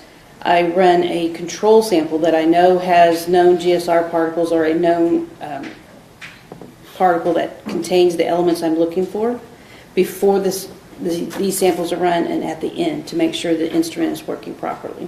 It also ensures that there's no contamination either from one stub to the next or from any previous work that's been done. Correct. That's the purpose for that blank sample. And the known sample will let you know the instrument's working correctly. Correct. Okay. So what are you looking for? For gunshot residue, I'm looking for what we call particles. And these particles are very tiny. They're in the micron size, meaning you can fit 40 or 80 of them side by side, and they be the width of a human hair. So they are not visible to the naked eye. You need a very high-powered microscope to actually see these particles. So during the analysis, it searches for any particles that are present. Now, they may be gunshot residue particles, or they may be something that a person comes into contact normally in their environment. You might find gold, silver, or platinum from jewelry, or things off of your keys, or depending on what your occupation is, you might have residue on your hands. And so it searches the surface of each stub and will notate a particle that's present. And then it determines the chemical composition of that individual particle. This analysis will print out a list of all those particles, and there may be 100 particles on a stub, or there may be 20,000 particles. It just depends on how dirty and how well that sample was collected from a person's hands or other surface. So I'm looking for particles that contain the elements of antimony, barium, and lead. Those three elements in that combination are what's characteristic of gunshot residue. So I like to find these individual particles with those three elements in order to say that those characteristics have been met. And why is that important, just those three? Those are the major components of the ammunition primer. So within an ammunition cartridge, at the base of it you have a very small chemical mixture known as the primer. Most primer mixtures have those three elements I mentioned, antimony, barium, and lead. So during the firing process, that chemical mixture explodes, which causes gases to build up, and the burning of the gunpowder, which forces the bullet down the barrel and toward the target. But within that cloud of smoke you see coming from a gun when it's fired is this residue coming from that chemical explosion. And within that cloud you have these very tiny particles. And the ones that I'm looking for have those three elements. Are there other ways to have a combination of those three particular particles outside of primer from a gunshot? Those three elements on a single particle is not very common in the environment. It has been found on rare occasions on a brake lining, on a car in Europe. You may find it anytime a primer is used. Some airbags will use a primer, so sometime if an airbag is deployed, there might be these same type of residue particles coming from that. Some old construction tools like nail guns would use primers, and sometimes if you used a nail gun that used primers, you might get these same type of particles. But outside of those, it's really going to be limited to primer from shooting a gun. That's correct. In looking at the stub for the right hand, and take the stub for the left hand and for the face, were you able to come up with any results? Yes, I was.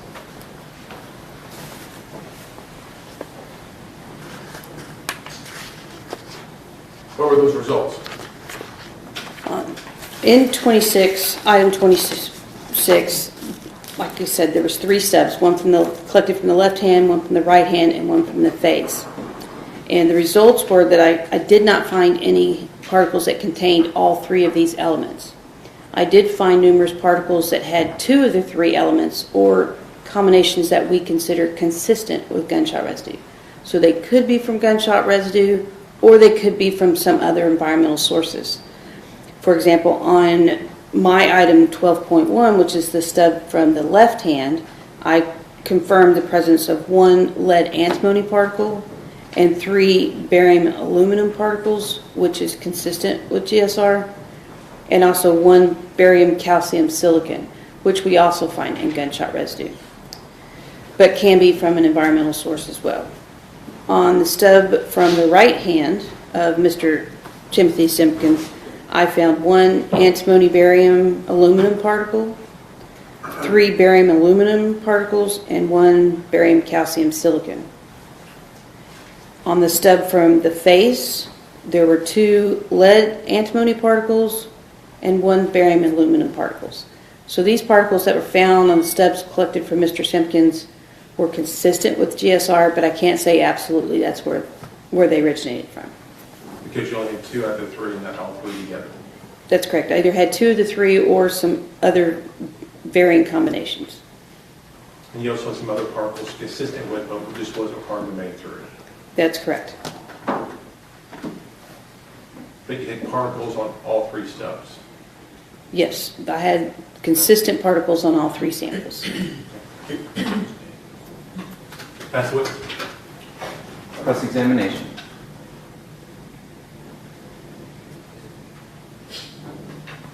No questions, Judge. Okay. All right. Thank you for your testimony, Michelle. Judge, may she be excused to go back for retirement? Is there any reason that she can't be excused? No. Okay. All right. You're excused from trial. Thank you. Thank you. To go back to retirement. I would. All right.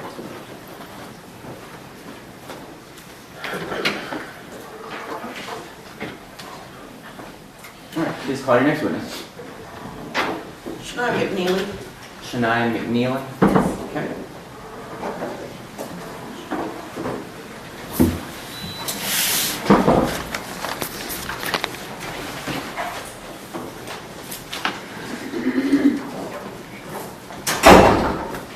Judge, may I have just a moment? You may.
Give me just a second. Just find it.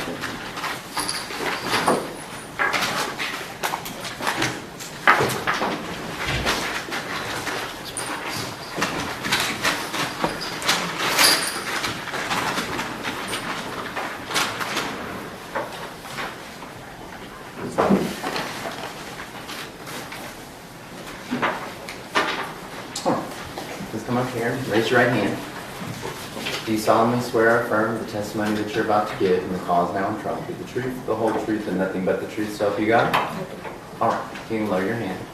Come see here. Make sure that microphone fits you. I'll ask you to do one thing. Even though you've got a microphone, I need you to speak real loud so that people in the back can hear you. What it does is make sure that you pronounce your words, okay? Okay. You're real soft. I need you to talk louder. Try again. Okay. Is that louder for me? No, it's not. Talk louder. Okay. There you go. All right, state your witness. Can you tell me your name, please? Shania McNeely. Okay, that's good. I can hear you. Keep your voice up, okay? Pull that microphone closer. Thank you. Ms. McNeely, I'm going to ask you some questions about what happened at Timberview High School on October the 6th of 2021, okay? Okay. You were a student there at the time, correct? Yes, ma'am. What grade were you in? I was a junior, I believe. A junior? Yes. Okay. So you are now are you in college? I graduated. I start college in August. And you're going to be studying nursing? Yes, ma'am. All right. What class were you in that morning? Whose class? Mrs. Altman class. Mrs. Altman's? Okay, keep your voice up. I can barely hear you. Okay. So I'm going to ask you some questions about what happened that morning in the class. All right? Yes, ma'am. Did a fight break out that morning in the classroom? Yes, ma'am. And was it between two boys?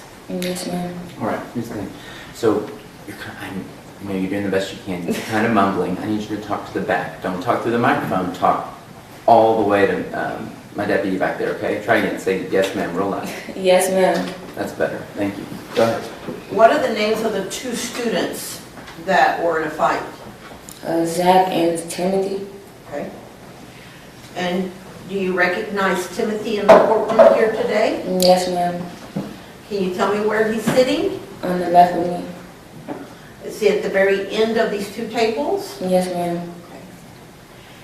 So tell me what happened in the classroom that you saw. So I'm in the front of the classroom, and I heard a knock on the door, and the teacher went to go open the door, and it was Zach. And then when she opened the door, they were talking for a little minute, and then Zach burst in, and the fight just started.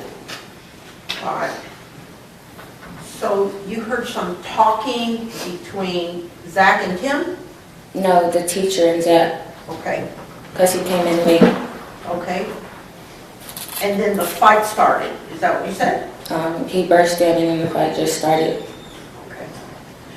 And then what did you see during the fight? A fight, a lot of punching, throwing, stuff like that. Were people taking their phones out to videotape? Yes, ma'am. Were you videotaping? Yes, ma'am.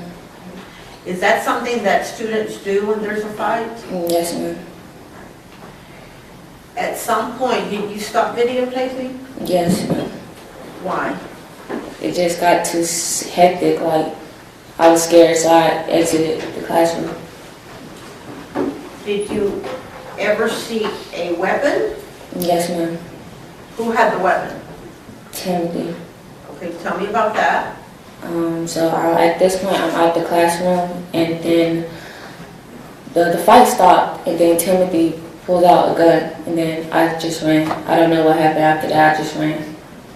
Where did you see him, or did you see him get the gun? Yes, ma'am. From where? Like, right here. When you say right here, where's that? Like, under his pants. Not under his pants, but like, you know, like... Waist? Yeah, he pulled it out from right there. And is that when you started running? Yes, ma'am. Did other students start running? I don't know, I was only worried about myself. Okay.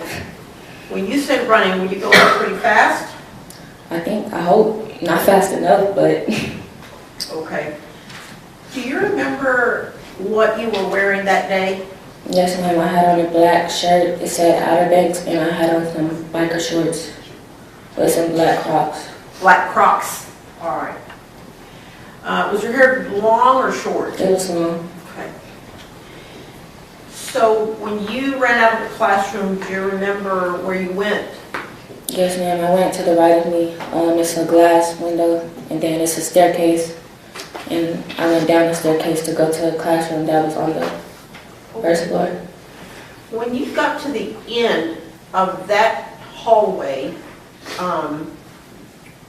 did you feel anything? Yes, ma'am. So when I was running, I felt a quick shot. It was really fast. It was just a really fast burn. And then that's when I stopped. But a teacher kept telling me, like, we gotta go, we have to go. So, but in that moment, I didn't know what was going on. I couldn't check until I got to it. Slow down just a bit. Oh. Okay, so you didn't know until you got to what? The classroom. Okay, talk real loud. The classroom. Okay. You said you felt a sharp pain? In that moment, yes. And a teacher said, let's keep going to you? Yes, he was trying to get me out of the hallway. All right.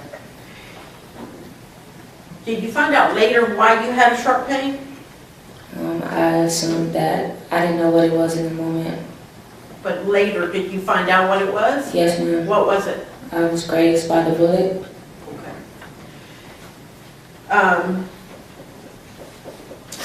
Where were you grazed?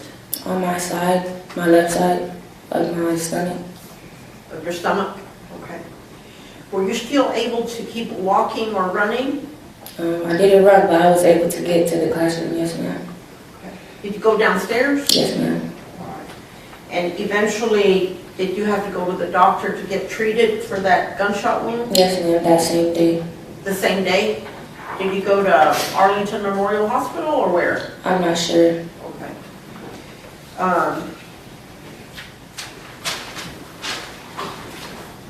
How did you get a hold of a parent or somebody? Yes, ma'am. Who was that? My mom. Okay. When did you get a hold of your mom? After like 5 minutes, it happened. She was at work, so I kept trying to reach her. But after I got a hold of her. Okay. Was your mom allowed to come to the school to come and get you, or what happened? So when I left the school, I left on an ambulance, but my mom was there. At the school? Yes, ma'am. Did she ride with you in the ambulance? No, ma'am. Did she have to follow the ambulance? Yes, ma'am. Now, after this happened, did you go back to that school? No, ma'am. Did you have to switch schools? I wanted to switch schools. Okay. Pass the witness. Cross-examination. Good morning, Shania. How are you? Good morning. How are you?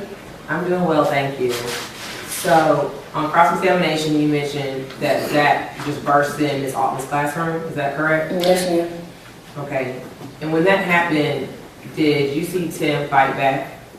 I wasn't paying attention, but I know after a while with the fight, I seen him. He didn't fight back. He was just laying on, because he was on the floor. But that's the only time I didn't see him fight back.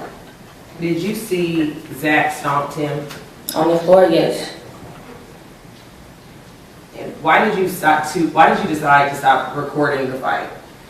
It was too scary. Got too serious. Was the classroom loud during the fight? Very. Did any teachers come in to help break up the fight? Yes, ma'am. Do you remember who those people were? No, ma'am. Did you see a teacher push Zach? No, ma'am. How did the fight end? I'm not sure.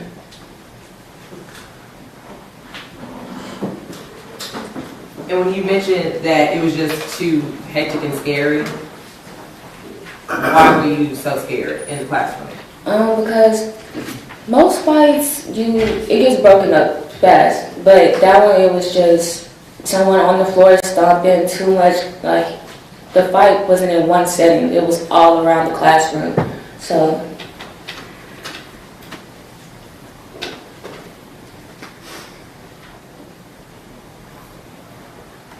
Okay, and so when you were able to run out of the classroom, did you feel a fast burn or a fast pain? a burn. Okay, fast burn. And how long did it take you to find out what happened to you? When I went to the classroom that the teacher was trying to get me to. And at what moment did you decide to run out of the classroom? When I seen the gun.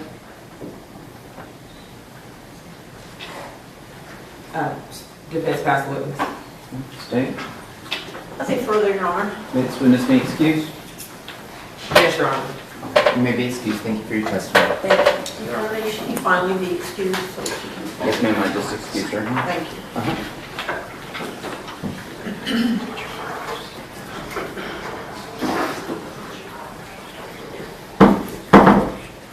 All right, please call your next witness. Today we call Detective Wheatley. Hold on just a second. He's a short witness for us. Okay, there you go. All right, Detective Lee.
Please raise your right hand. Do you solemnly swear or affirm the testimony you're about to give in the cause now and trial will be the truth, the whole truth, and nothing but the truth, so help you God? Yes, sir, I do. All right.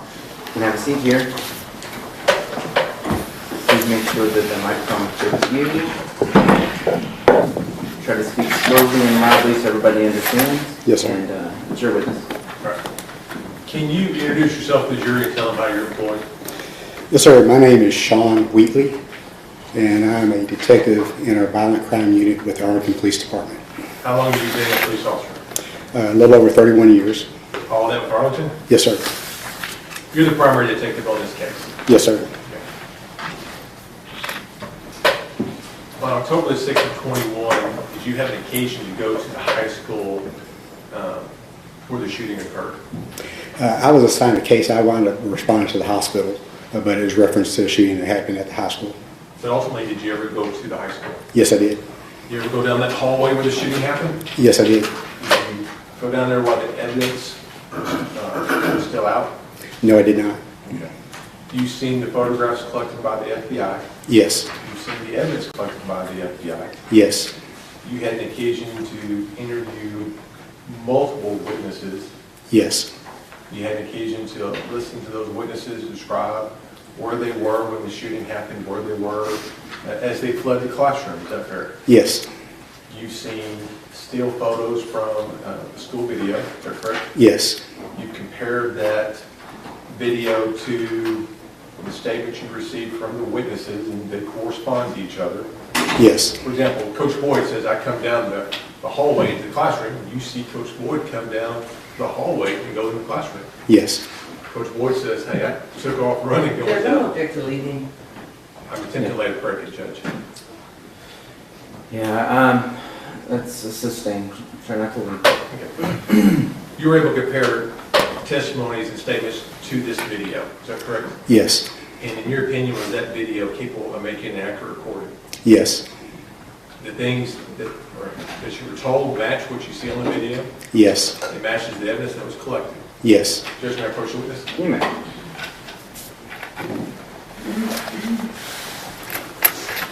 I want to show you what we've marked as stage 42 flash drive. And on that flash drive is the video we've been describing.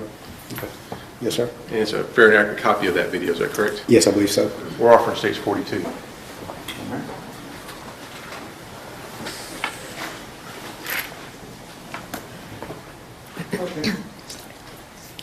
It's no objection. All right, states 42 is admitted. Is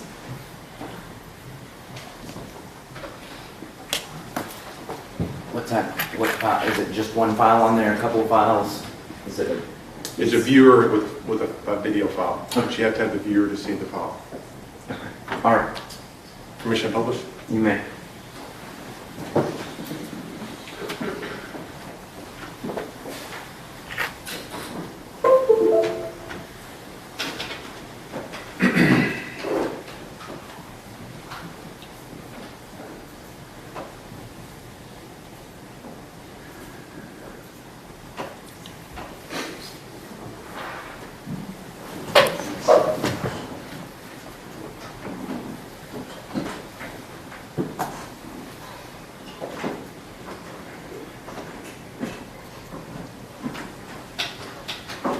Judge, may I?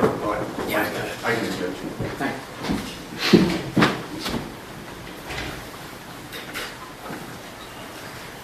All right, Detective Wheatley, can you tell us what we're looking at here? That's going to be the hallway where the classroom for Miss Altman is at, and the hallway where the shooting took place at. And for the jury's benefit, they have seen stills from this video. The classroom is literally right here in this corner. Yes, sir. And the stairwell, there's one stairwell where I'm pointing right here. Yes. Is there another stairwell further down? Yes. Okay. And there's been testimony that this is kind of like an H with two crossbars. There's another hallway going further down this way. Is that correct? Yes. You just can't see it in this video. That's correct. Okay. Do you recall who this person is I'm pointing at here? Yes. Who is that? I believe that is Charlie. Last name is Johnson? Yes. She was a student there at the time. Yes.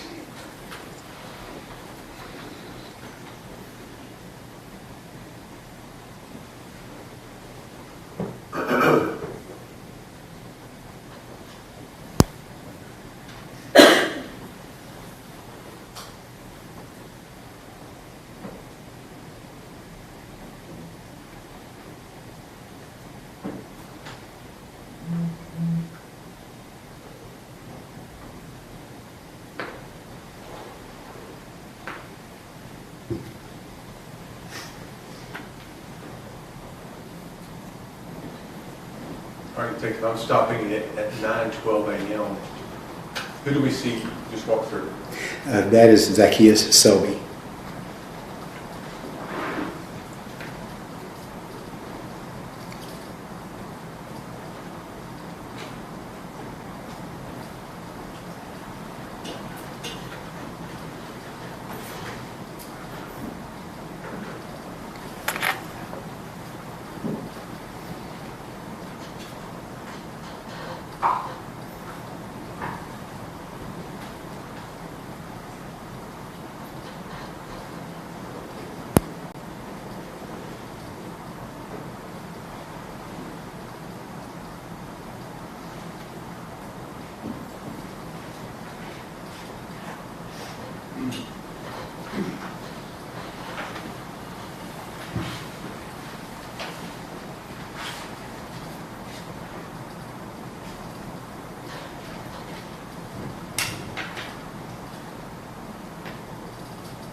Detective, what did we just see? You just observed several people running out of the classroom after shots had been fired inside the classroom. You also saw Zacchaeus Selby running out of the classroom and falling to the ground. And then you see Timothy Simpkins falling and shooting him with a gun. I'll back this up just a little bit and ask you a couple of questions, okay? All right. We've already seen a still from this video, but this is Miss Altman is coming out. Yes.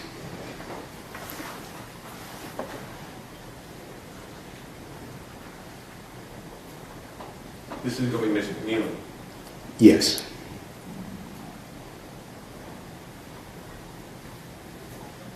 This is Coach Boyd. Yes. Okay. Now, there's a glass case right there. Is that correct? Yes. Charlie Johnson's running this way, and it appears there's 3 other students who are running that way as well. Yes.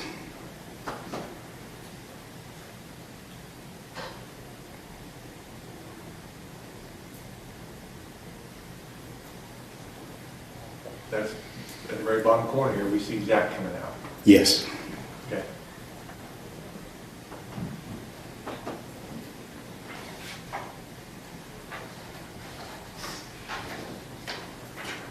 This girl I'm pointing at near that glass case, she makes a right-hand turn. Yes. The other girl's a little further to the left, and Charlie Johnson is still running down the hallway. Yes.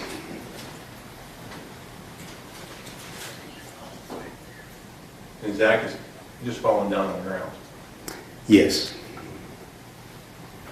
Coach Boyd's almost completely caught up with Miss McNeely. Yes.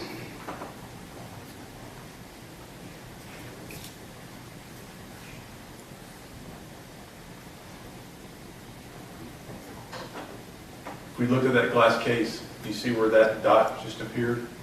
Yes. This girl just turned to her right. Yes.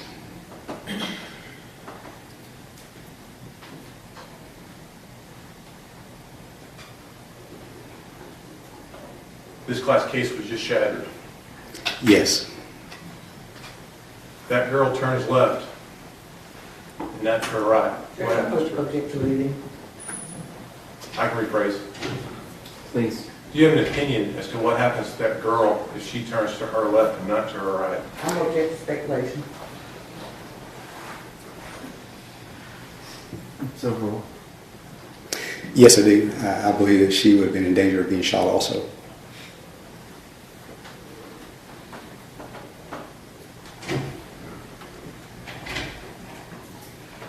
Right here, does it appear that Zach is attempting to stand up? Yes. The very bottom corner here, does it appear that you see the barrel of a gun? Yes. Do you see anything coming out of the barrel of that gun? See a flash coming out of the barrel. What does that indicate to you? That a bullet has been fired.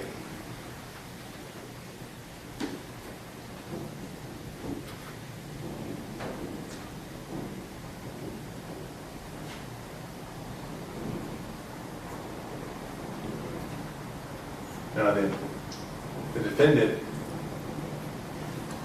does it appear that he's pointing the gun? Yes, it does. Zach's attempting to stand up, but he's stumbling. Yes. Very far background here, Miss McNeely and Coach Boyd. Yes.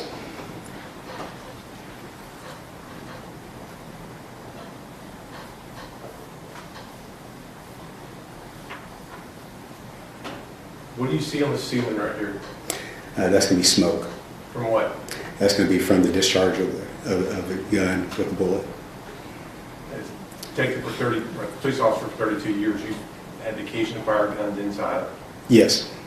When you fire a gun inside a closed area, does the smoke from firing that gun tend to accumulate? Yes, it does. The more times you fire a gun, the more smoke tends to accumulate.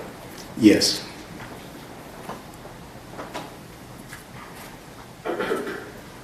Oh, by the way, the position that Zach is in right here, would you call that an aggressive position? No, we're not. Any of the positions that we see him as he exits that door, would you call that an aggressive position? No.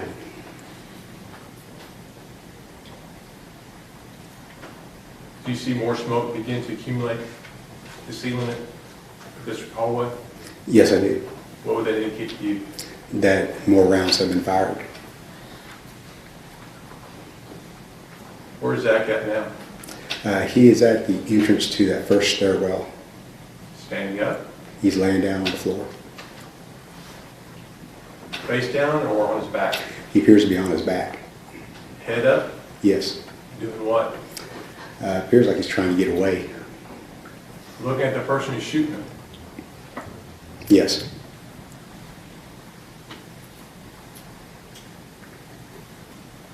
Does it appear that he's crawling? Yes.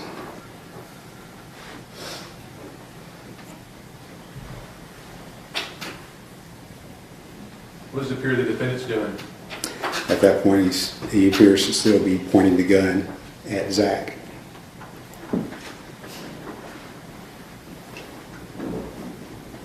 Kind of a classical shooting position, feet wide apart, raise the gun up right in the middle, take aim, pull the trigger. Yes.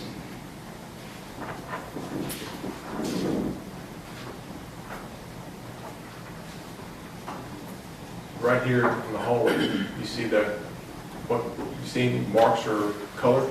Yeah, it appears to be red blood.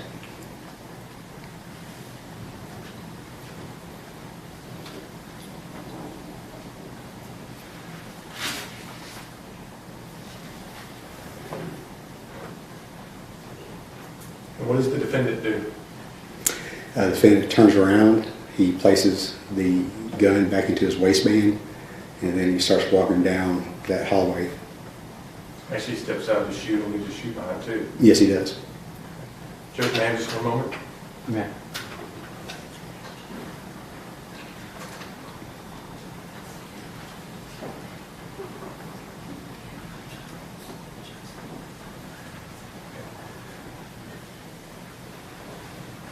Detective, at the beginning of your testimony, you said that you first went to the hospital, is that correct?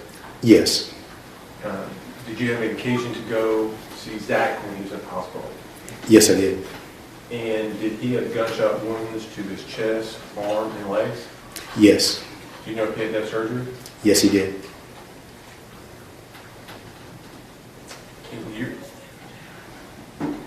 And do you know if Calvin Pettit was there? Yes, he was. Did he have gunshot wounds? Yes, he did. What were they? He had a grazed wound to his left arm and then a wound towards his back. In your opinion, did it appear to you that Zach was in serious condition? Yes. You've been a detective, police officer for 32 years. You've seen people shot. Based on your experience and training, did it appear to be critical? Yes. And what about Mr. Pettit? I believe Mr. Pettit was also critical. And Miss McNeely, do you know if she was injured? Yes, she was. And how was she injured? She had a grazed wound from one of the bullets. Do you know where on her body that grazed wound was? I believe it was along her left hip. Her left hip? Yes. In this location where this high school is and where this shooting occurred, that's in Tarrant County, Texas. Yes. And that was on October 6th, 2021. Yes.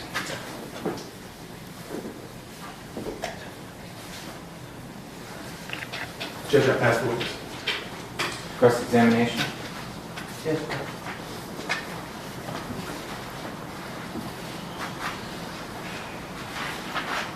So you're the lead detective that compiled everything for this case?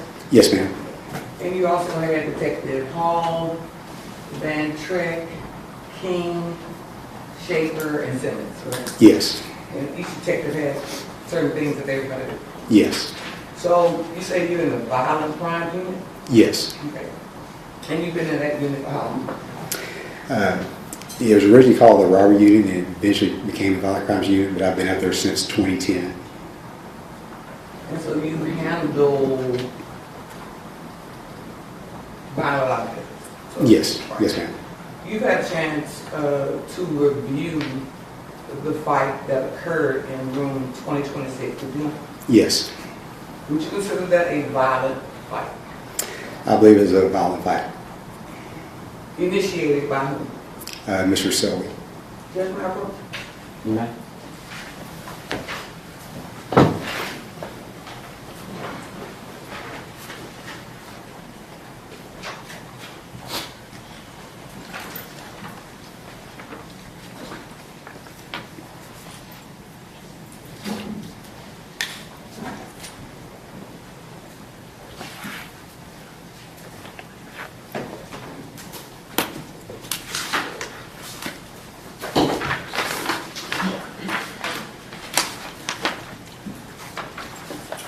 I'm going to show you what's been marked as defense exhibit number 3, and ask if you recognize that.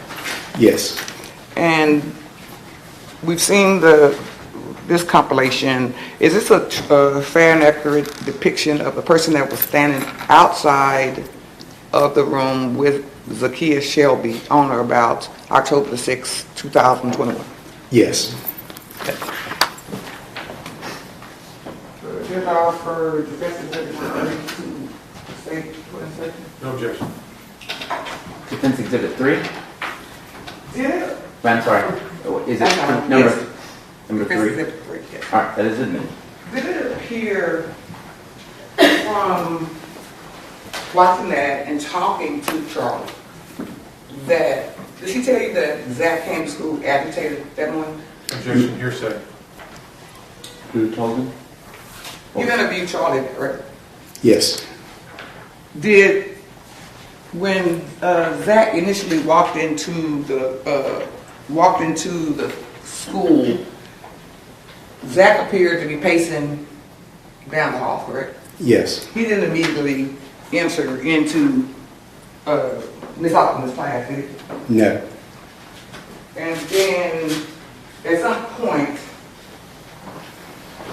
Zach gave Charlie his phone. I'm not sure if he gave her his phone or not. From the film, you could see her with the phone, correct? You can't see her with the phone. And at some point, it appears she's laughing, Yes. as if she was anticipating something was going to happen. Yes. So when Zach comes in, he puts his backpack outside the classroom, does he not? Yes. And at some point, he has to come back in and get his backpack, Yes, ma'am. right? And shortly thereafter, so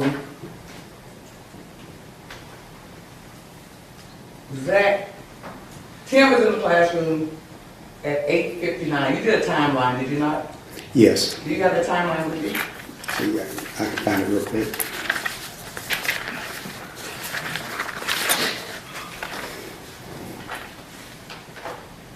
Yes. So Tim was in the classroom at 8:59:32, correct? Yes. And Zach comes in he's in the hallway with Charlie at 9:11 and 27 seconds. Yes. Correct?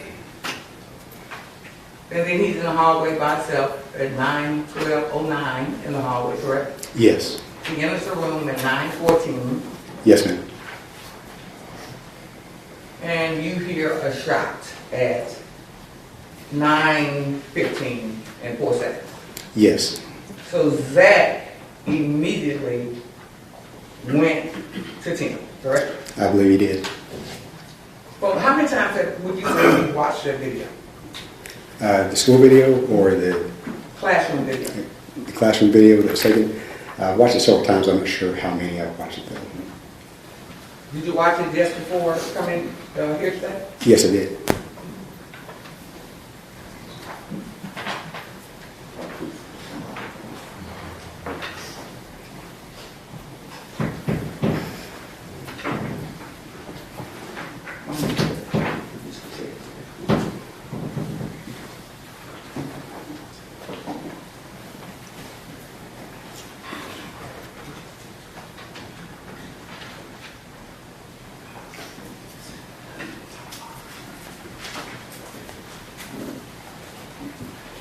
You got questions? You may.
Permission to publish What are you publishing?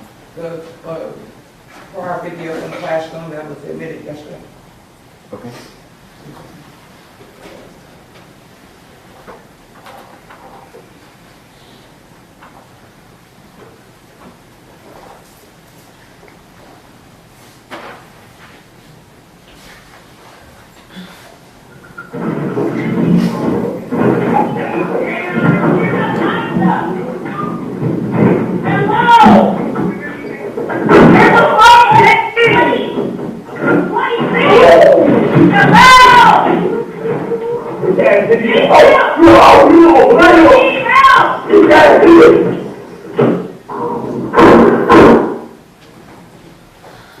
So you see the violent nature of that going in charge of him, correct?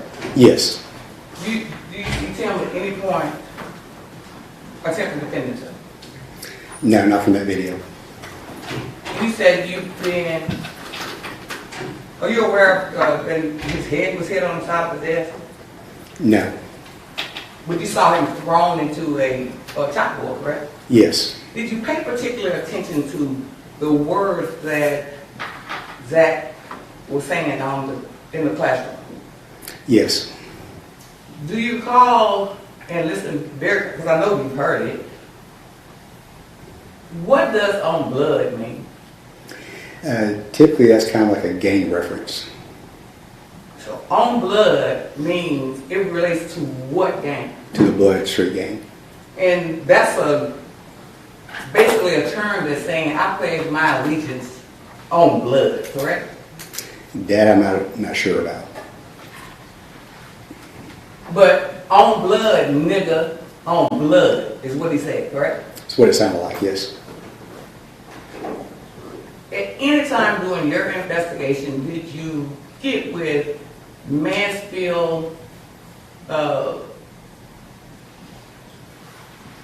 rephrase? From your training and experience in the violent crime unit, you're aware that Tim got his head stomped? Yes. Yes. Is that action by someone capable of causing death or serious bodily injury? In this circumstance, I don't think that's the case. Is it possible? Is it possible? Yes, ma'am.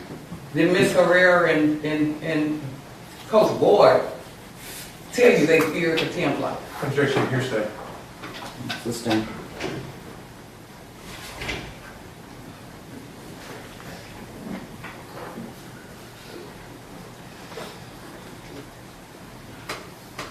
You interviewed several teachers. Yes, ma'am. You interviewed several students. Yes, ma'am. Without saying what they said, some concerns were raised. Objection. It's our statement and answer requires him to basically on hearsay. It's vague. Withdraw the question. Okay.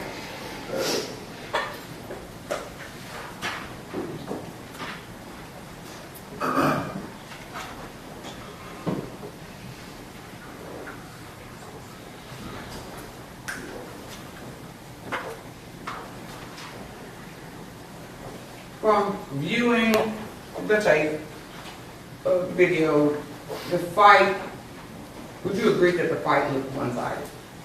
Yes, it appeared that way. And it appeared that at one point Tim was in a fetal position. Yes. Is that a position of surrender? Yes.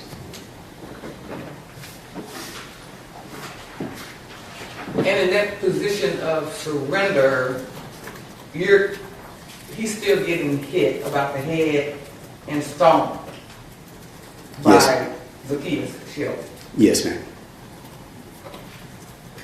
Anything particular that you notice about the clothing that was worn?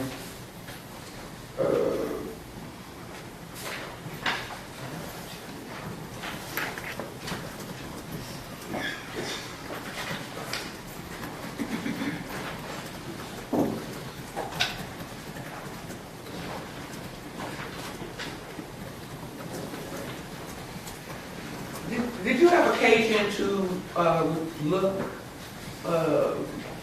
at the photo to see that Tim had some bruising about his head? Yes. If you know, was he provided any medical attention once he turned himself in? That I don't know. You were notified that he was turning himself in, correct? Yes, ma'am. Do you recall who notified you? I believe it was one of my sergeants that called me about it. And do you recall what time he turned himself in? No, I don't.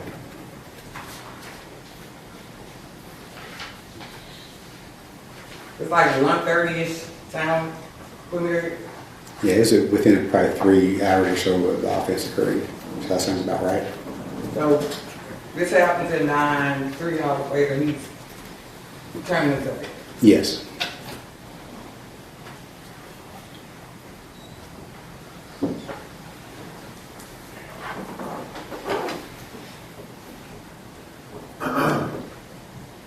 Within those few seconds of Zach entering into the classroom and violently beating Tim, we don't know what effect getting stomped in the head had on his brain or anything. No, I don't know anything about that, ma'am.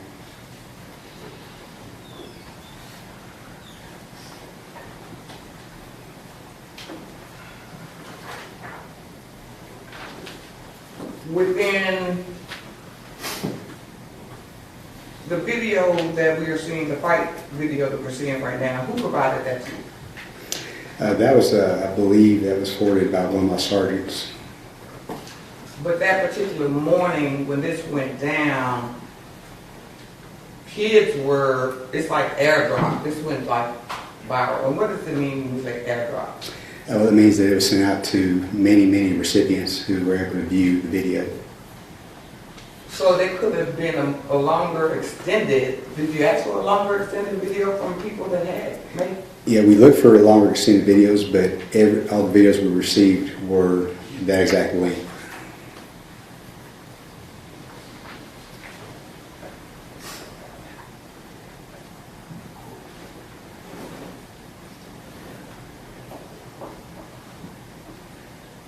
And just for clarification, when we say, like I said, you heard the words on blood, right? Objection, Judge.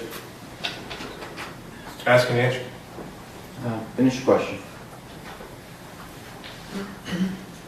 Did you notate any of that in your police report?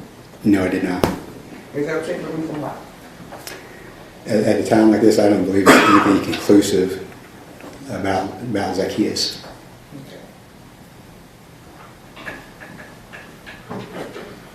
Hindsight, 2020, right? Objection. Ask and answer. They. Okay, I'm done. Okay. She abandoned the question. State redirect. Yes, sir, if I may. Okay. When the defendant left, where did he put his gun? In his waistband. Defense counsel asked you a question about the fetal position the defendant was in that you saw in the video. What was he doing? I believe he's trying to maintain control of the gun that was in his waistband. And he's holding on to like his stomach area. Yes. Where he put the gun in his lap. All right? Yes. Defense counsel asked you what effect being hit or stomped would have on this defendant's brain. Recall that question? Yes. He brought this gun to school long before he got hit in the head. Yes. Pass this witness. All right. Meaning redirect. Recross. Excuse me. Just 1 minute, Judge. Yes, ma'am.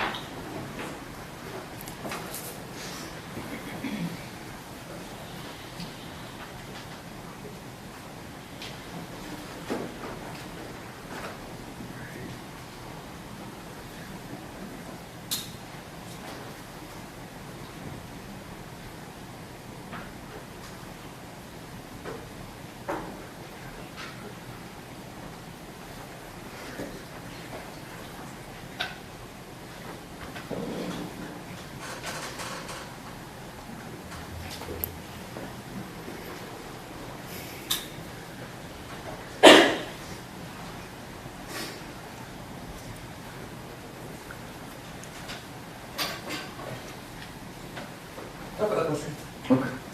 All right, may this witness be excused? Yes, we say. All right, you may be excused. Thank you for your testimony. Thank you.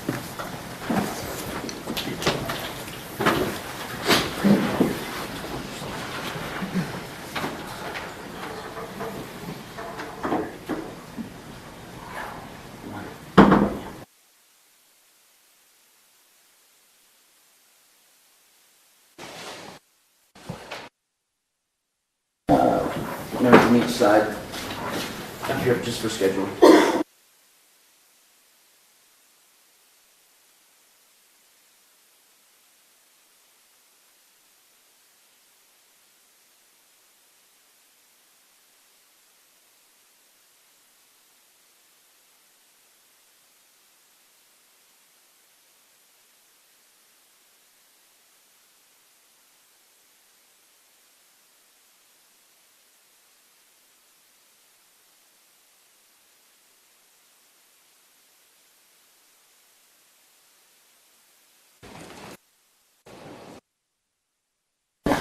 Your Honor, ladies and gentlemen, Drew, with that, the state will arrest this case in chief. All right.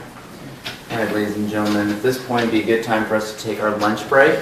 My anticipation is to begin at 1 o'clock to go from there. All right, I'll rise for the jury.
Images that appears to have been played on the news on his social media Instagram. It's also been brought to our attention, and I also believe the intention of the state's investigator, that's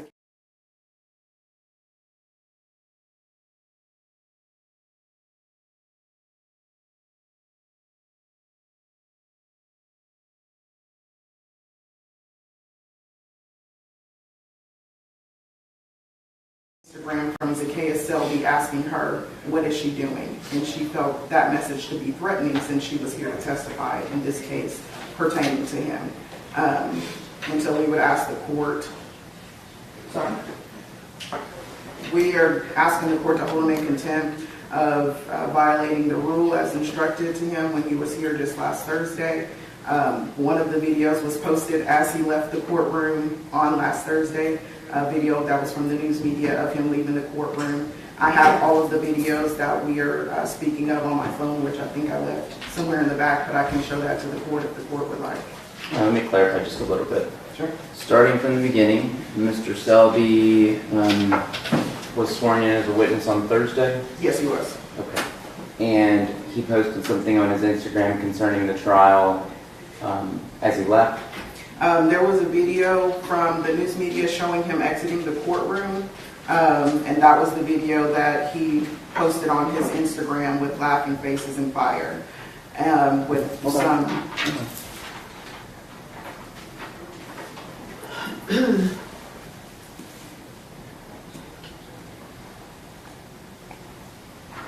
Laughing faces and fire, okay. And it does have a song playing in the background. I don't know the exact lyrics to it. The court can be able to hear that. Following... Hold on, so then what happened next? And following that, there were a number of videos just posted of him fighting, which we believe is obviously an essential part of this case, since the defense is alleging he was the first aggressor. Okay, where were these videos of Selby fighting posted? On his Instagram story. He posted pictures of himself fighting on his Instagram story? Yes. Okay.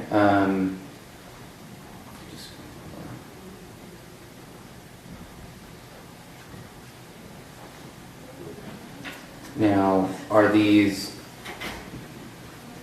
videos of himself fighting any of these witnesses, any friends or relatives of the defendant, anything like that? We do not know personally who the individuals are. Okay, then what happened? That continued through the weekend. Okay. Videos of him fighting.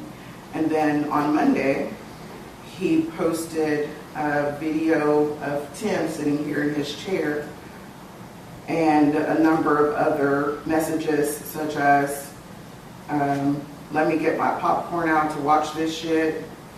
Damn, they're hoeing me. There's another one. Again, my phone is That's fine. back.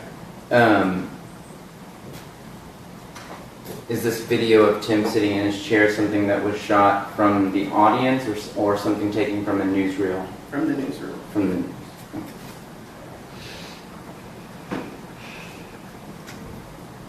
Okay, and what else?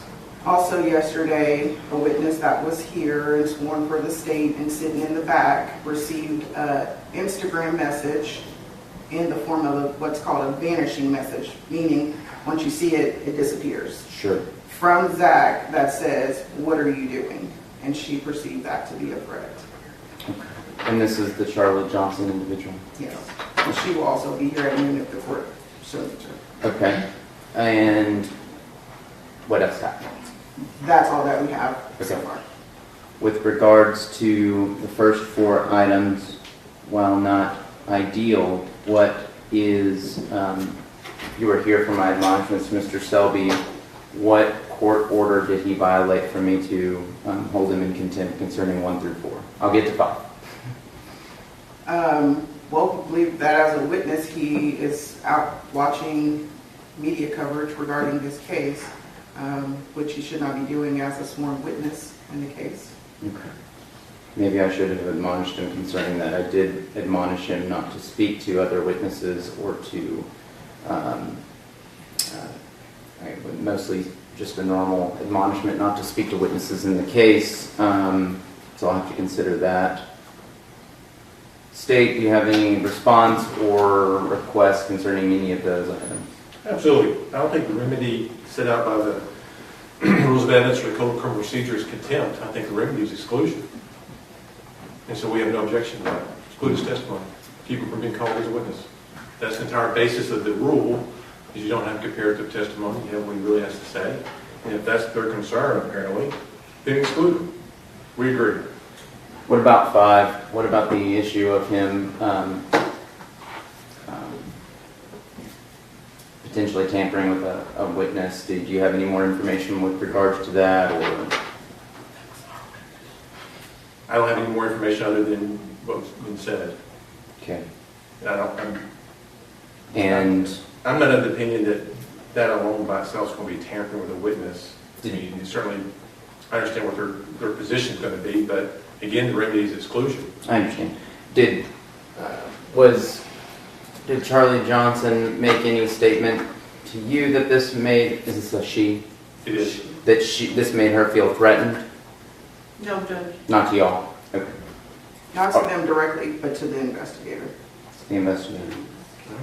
Or whoever's, maybe victims, whoever's with them during the day, to which she was told to just block him and something along those lines. Okay. All right. Well, and who asked Mr. Selby to be here at noon? We asked the state to ask him to be here. Okay. All right. Well, then I will handle that at noon. I'll consider the remedy to be handled. Judge, if defense counsel intends to call him as a witness, he may need an attorney, certainly based on the very allegations they brought for you. Well, yeah, anybody even just being asked to be held in contempt may need to have an attorney. I'll consider appointing him attorney when he gets here at 12. Is there anything further with regards to that item?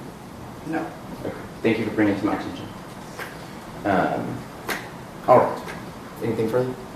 Have that state? No. Okay, I'll hear y'all's motion outside the presence at 12:45, and I will, I guess, speak to Mr. Selby at you.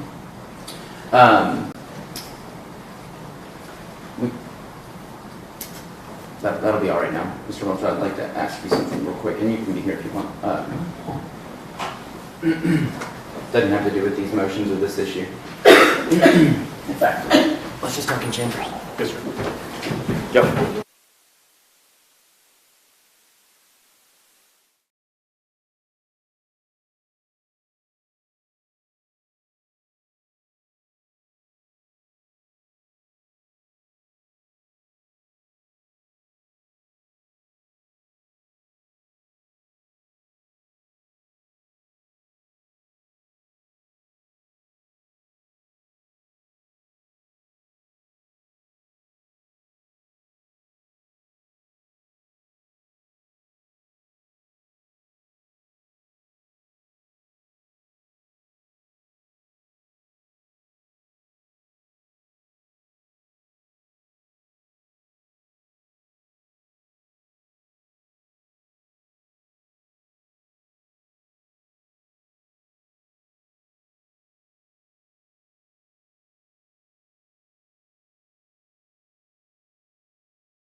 Yeah, that's fine. We can't take that. They write it, send it to us. Yeah. I don't know if she said Tori has some concern about it. So I know.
That's not even coffee anymore. Like, I don't know. That's not coffee anymore. That's something else. I'll work it out.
Definitely see them.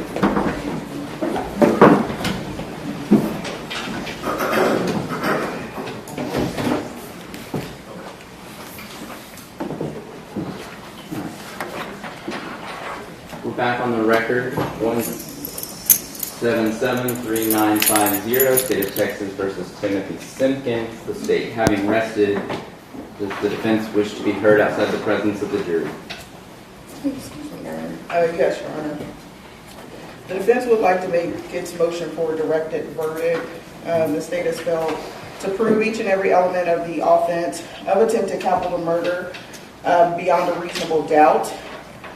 Specifically, the state has failed to prove that Mr. Simpkins had the specific intent to cause the death, and that is, in order for it to be a capital murder, they have to prove beyond a reasonable doubt that the result, and not just conduct that could lead to result. They have to prove that he had the specific intent to for the result itself to occur, and they have failed to do that.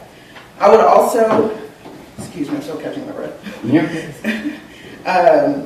Point your attention to paragraph 2 of the indictment, where the state, and if you will, follow along with me in the statute of 1903 and 1902.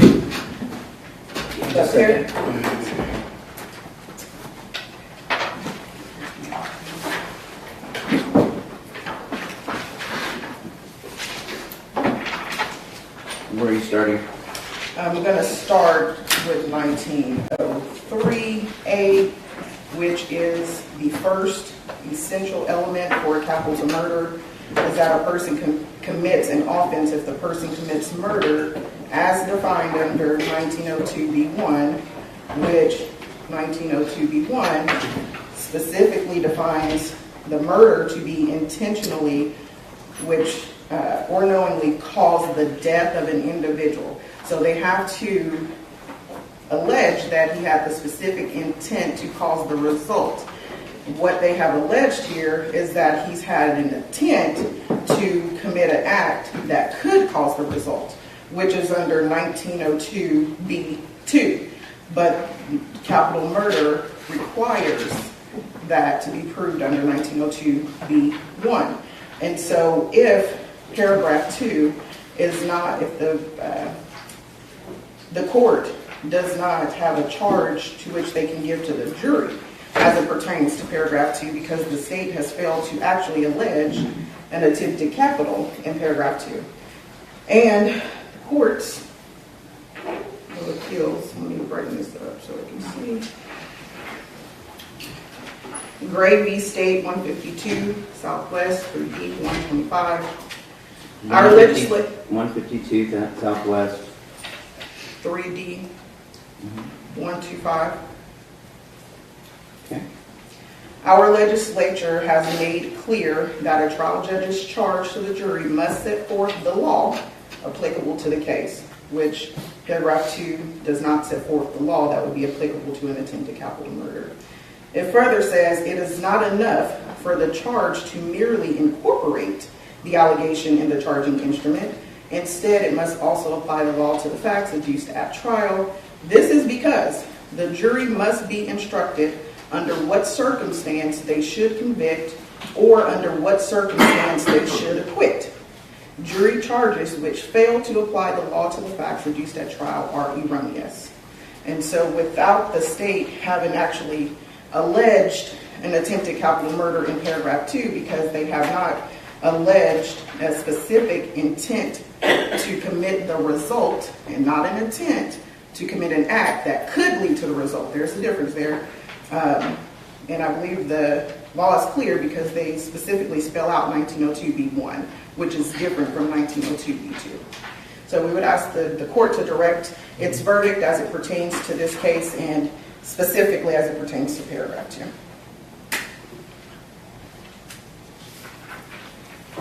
And with regards to paragraph 2,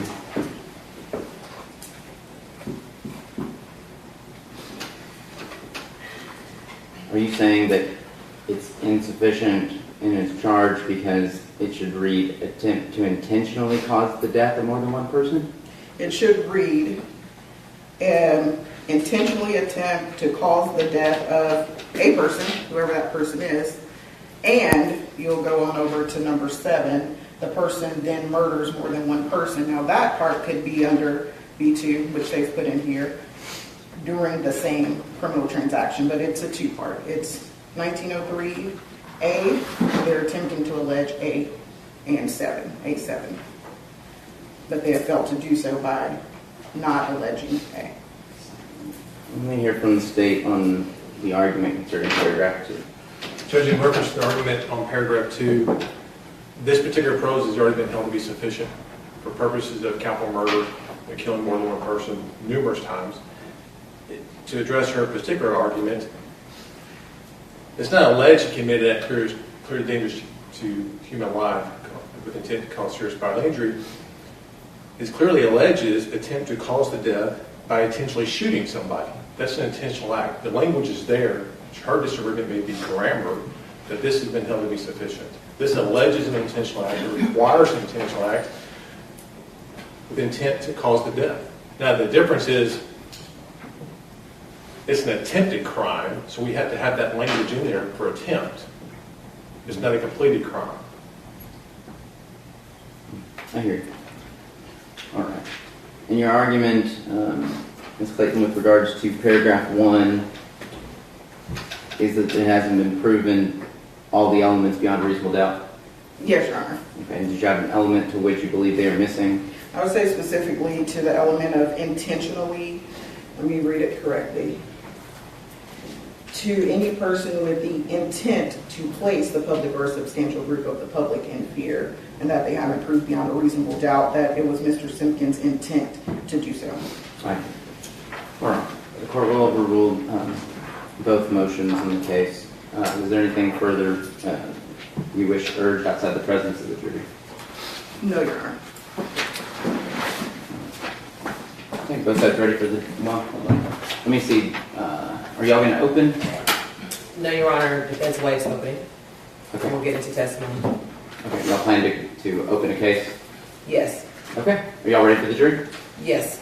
State? Judge, we obviously don't know who they're going to call. Right. But there's a motion limiting factors to any extraneous act on the part of the witness that you just admonished. And I don't know what their intentions are, but based on previous conversations or previous motions in front of you, if they intend to get into it, I'm just saying we hear it now as a, versus us having to stand and object in front of the jury. I understand.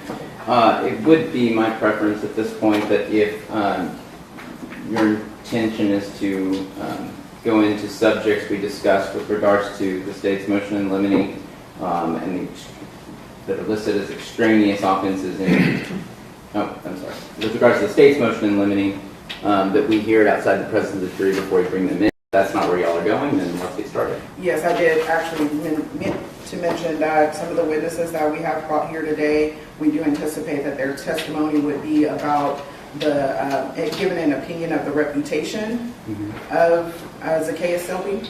Okay. And that reputation being violent and aggressive, which case law has stated that we can get into those type of reputation and character trait, pertinent character traits when there's evidence shown, which it has been shown, that this particular Zacchaeus Selby was an initial aggressor. Okay. And just with regards to that, the case law that I've been reading and the information on it seems to indicate that, are you talking about this being like a communicated character attack where the defendant knew about this reputation, or that this goes to the act of the first aggression by the victim? Which one? Or both? We're using it to go towards the act of first aggression by the victim, as well as to establish the reasonableness of the fear from Mr. Simpkins. And the case that we quoted the last time says that he need not know the specific acts himself, but that they...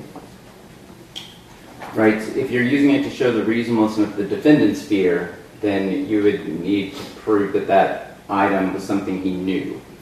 With regards to it going towards the victim's character for violence in that he was the first aggressor, I understand that. those case laws seem to speak a little bit to the idea that there is some ambiguity in a defendant's actions, and so therefore that can be used to show what the victim's intent was, that he meant to be the first aggressor. Where do you think that it would show Mr. Selby's reputation for violence would go to show, what do you think it would clarify in the defendant's actions in this case?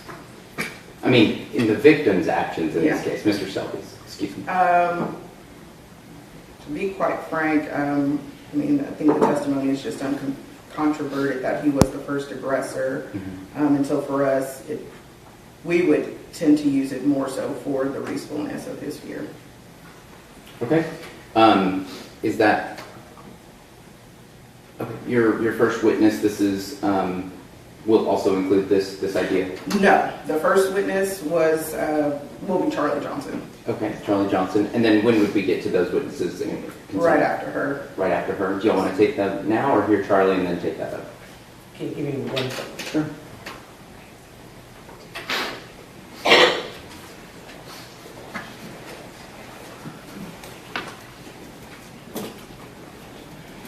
Maybe we should go ahead and get Charlie so we get him in. I think she's Charlie Johnson.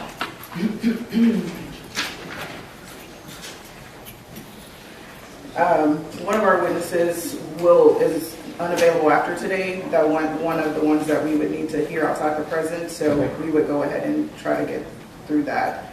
Get them on the stand first. Yes. Okay. And who would that be? Stephanie Veteri. Okay, Stephanie Veteri. That's Not Charlie Johnson. Yeah. And then what I'd like to do is vet out your issues outside the presence so we can get a good ruling. Okay, perfect.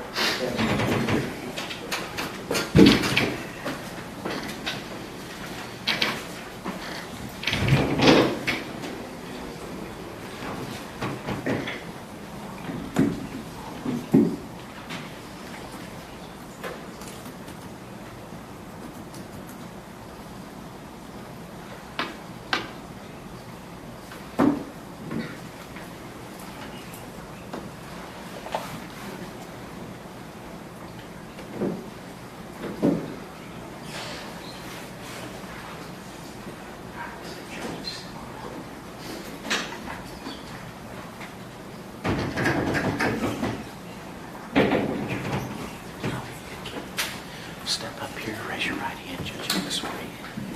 Would you please raise your right hand? Do you solemnly swear or affirm that the testimony you're about to give in the cause known trial will be the truth, the whole truth, and nothing but the truth, so help you God? Yes. Okay. Have a seat here. Okay. Make sure that microphone fits you appropriately. I'll ask that you just make sure you listen to the entirety of an attorney's question before answering, so you don't talk over them, okay? You have to answer out loud? Yes. Okay. And then answer loudly like you just did so that everybody in the back can hear you, okay? Yes. All right. I'll ask that you establish who the witness is and then proceed to the objected to portion. Okay. Is that fair? Just for me to put on the record who this is, or just the question? Yeah, let her introduce herself, lay the predicate for who she is, how she might know the information we want, but she doesn't, and then the portion that you'd like to admit that you know the state is objecting to. Okay. Thank you. Will you please state your name for the record? Stephanie Veteri. And what do you do for a living? I'm an assistant principal at James Coble Middle School. Okay. And how long have you been an assistant principal? At James Coble Middle School, or? Yes, ma'am, I'm sorry. 10 years. Okay. Mm-hmm. And so were you the assistant principal for one named Zacchaeus Selby? Yes. And do you recall that particular student being one up under your authority? Yes.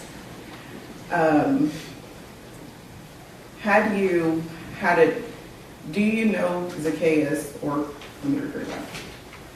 Had you come to know Zacchaeus well enough to form an opinion about his reputation? Yes. And what would that opinion be? Based on my recollection and the referrals that I've received from his teachers, it was about fighting, profanity, and altercations within the classroom. Okay. And what grades would he have been in when you were his assistant principal? 7th and 8th grade. Yeah, that's the extent. Okay, and that's the proposed testimony you wish to elicit concerning that issue? All right, state any objections to the testimony? Yes, sir. Okay. What are your objections? Do you want the witness to stay in here, or do you want me to? Do you have some reasons this issue? Okay. Well, one object is impermissible under 404 and 403. Okay. First of all, we'll just start off at the time. This is her opinions when he was in 7th and 8th grade, which I will presume is ages 13 and 14, maybe 12 and 13. So some 2 or 3 years before this crime occurred. Okay. So I don't know how you get past relevance. And then, Judge, in looking at the very case this defendant cited to you towards the estate, there must be some specific act that is probative of the, they say deceased, I'm going to say the victim's state of mind or intent. The witness must know, the defendant need not know of the act. They got to point to some specific act that they're trying to explain. And as the court has heard the testimony, and I certainly agree with the defense counsel, it's unequivocal the fight had ended, has stopped.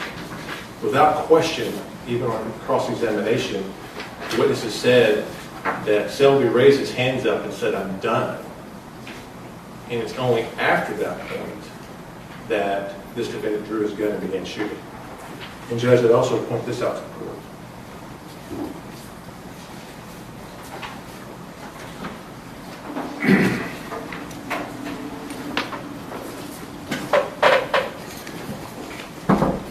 Additional case law for you. This defendant is not entitled to self-defense. Looking at the case law I handed to you, Wilcox v. State, which, while it's an unpublished opinion from February of this year, it cites numerous published opinions, it clearly states that when the defendant becomes the aggressor and continues to shoot, he's no longer acting in self-defense. He's the aggressor. And so, at some point, he's not acting in self-defense. And he has no right to continue shooting. So if that's true, if he has no right to self-defense, then this evidence is not admissible. And that's consistent with case law in Torres v. State. Can I clarify something really fast that the state's attorney has just stated incorrectly, that the defense agrees that it's uncontroverted that the fight ended and stopped. That was not my statement. That's not the defense's position. I understand. All right. This time, I'm going to find that this will be admissible evidence. I believe that it would be for a use other than conformity under 404B, that it is more probative than prejudicial, or substantially more probative than prejudicial under 403, and that although the 7th and 8th grade issue does detract from the relevance, I believe that's something that could be addressed and handled via weight and from cross-examination than from admissibility. So as far as that testimony goes, I'll allow it this time. And Judge, yes, certainly based on this ruling and their intended line of questioning of evidence, it is certainly our intent that they've opened the door to all the extraneous acts that we've given notice of, in particular that this defendant was involved in a shooting 1 week prior to when this occurred, and all the text messages back and forth between him and his friends where he's saying he's going to shoot first and not involve himself in a fight. Sure, I understand. And the admissibility of other acts based on, or other things based on what the defense's theory is will be left to when and if the state requests to introduce that testimony. I'll have to make that ruling at that time. This time I got to make this ruling here. So I understand. All right. Anything further about that particular testimony? No, not from the defense. Okay. Both sides ready for the jury? Say true. Well, you have to join jury.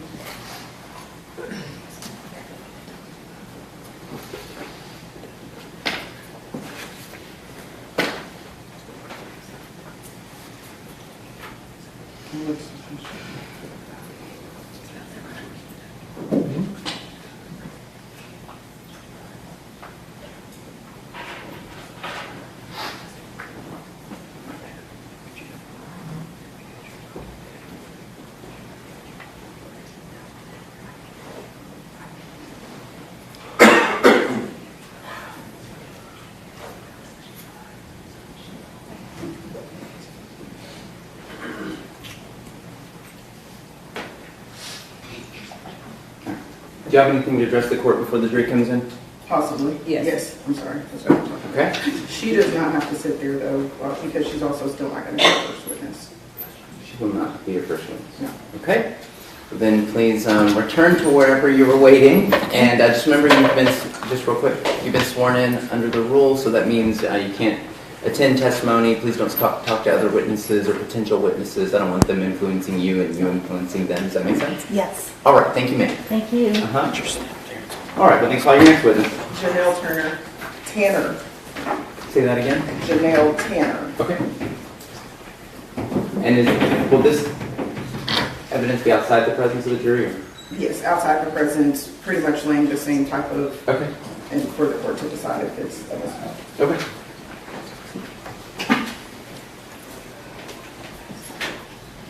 And Judge, yes, one final objection in reference to that last witness. Okay. The rules of evidence clearly state that a person can give their opinion as to your reputation without, you cannot give the basis of that unless it's specifically asked.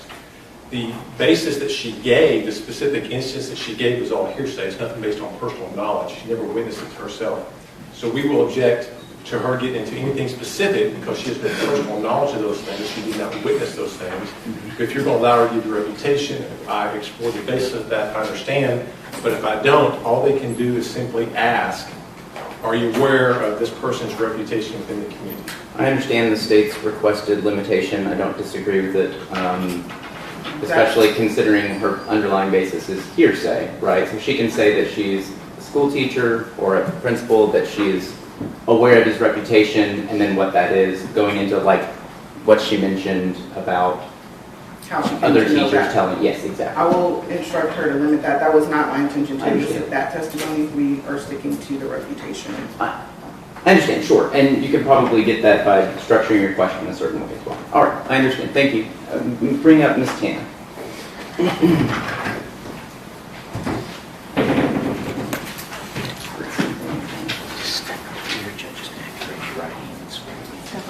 No, right here. Alex. You're good. Ms. Tanner, raise your right hand. Do you solemnly swear or affirm the testimony that you're about to give in the cause now on trial will be the truth, the whole truth, and nothing but the truth to help you God? I do. Oh, you can have a seat here. I'm going to ask that you just make sure that you listen to the entirety of any question from either attorney. Make sure they're done asking their entire question before you try to answer. And then when you answer, talk all the way to the back, okay? Okay. Okay. But you got to talk louder. I'll say it now. Yes. Okay. There you go. All right, your witness, Ms. Clayton. Thank you. Can you please state your name for the record? Janelle Tanner. And what do you do for a living? I am an assistant principal at Timberview High School. And how long have you been employed as an assistant principal at Timberview High School? I started October of 2019, so I've completed 4 years. I'm starting my 5th year. Okay. Do you know Zacchaeus Selby? Yes. How do you know Zacchaeus? Zacchaeus is, during that time, he was on Timberview's campus. I was his assistant principal because of our alphas are split up. And so he has the end of the alphabet, and that's the group of kids that I served over. Okay. And do you recall what grades Zacchaeus would have been in when you were his assistant principal? Starting out as a freshman and then at the beginning of his sophomore year.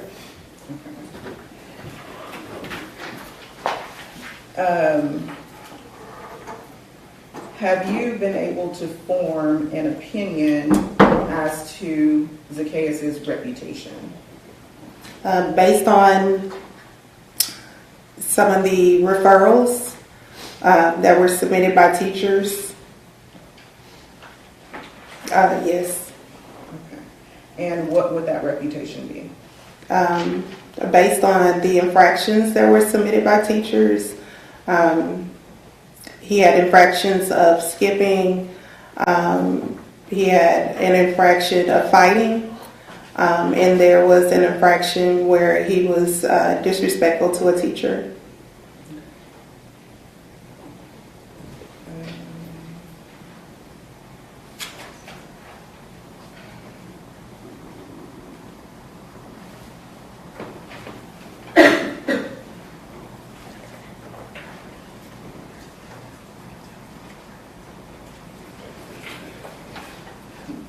Or that will be all. Judge, may I ask questions? Yes, on that topic, yes, you may. The referral of fighting, was it just this one incident? October 6th? No. Was there other incidents? This was another incident. Okay. Do you have an opinion as to this defendant's character, reputation within the school? It would just be based on the referrals that were submitted by teachers. What referrals did this defendant have? Timothy. Yes, ma'am. He's had referrals for skipping, and then there was one referral for inappropriate behavior. How about for a referral for bringing a gun to school?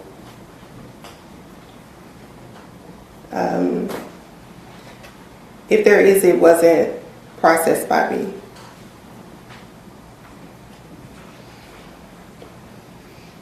What was the inappropriate behavior?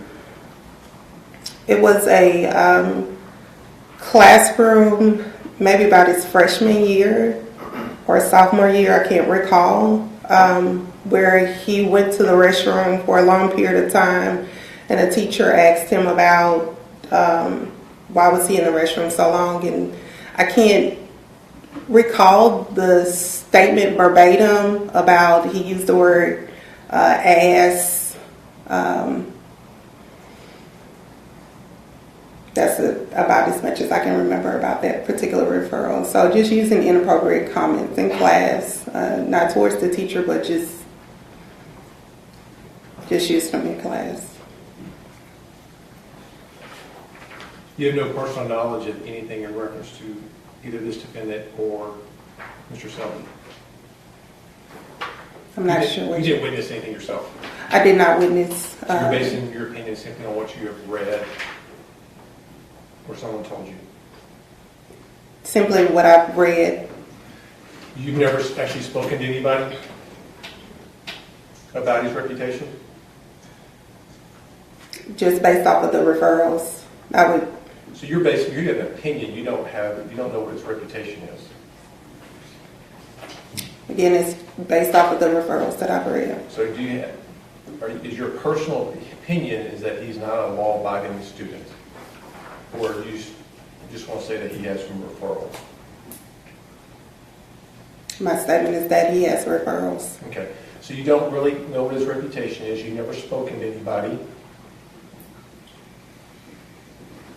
You didn't go to the teacher's lounge and go, man, that Mr. Selby, he's whatever, and they tell you that they agree that his reputation among all the other teachers or students is that's bad. You don't have anything like that. If I had questions about referrals, then I would refer to the teacher to get more information, but I don't recall if at any time where a referral that I processed, if I followed up with questioning with teachers. Okay, so not aware of what his reputation is. I'm going to help you out. There's two things. There's reputation and there's opinion. Okay? People can have a reputation within their community. And they know that reputation because you talk to other people about that reputation. Okay? Have you spoken to anybody about Selby's reputation? Not specific acts, but what his reputation is. If I had questions about any of the infractions or actions, I would get consult from other assistant principals. So you said if. Did you? Not that I can recall. Okay, so you can't recall ever speaking to any teachers or assistant principals about his reputation? About specific situations, I talked to teachers if I had questions about situations. Do you have an opinion as to what you believe his character trait is for being a peaceful student?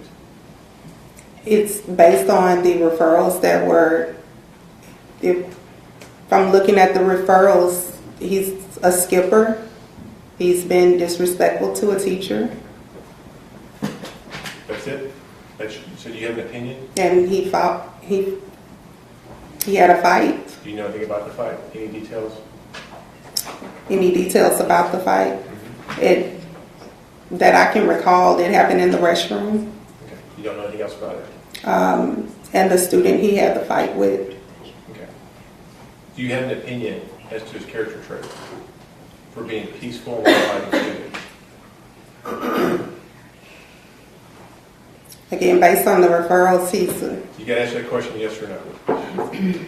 repeat the question for me. Do you have an opinion to Mr. Selby's character trait for being peaceful and law-abiding?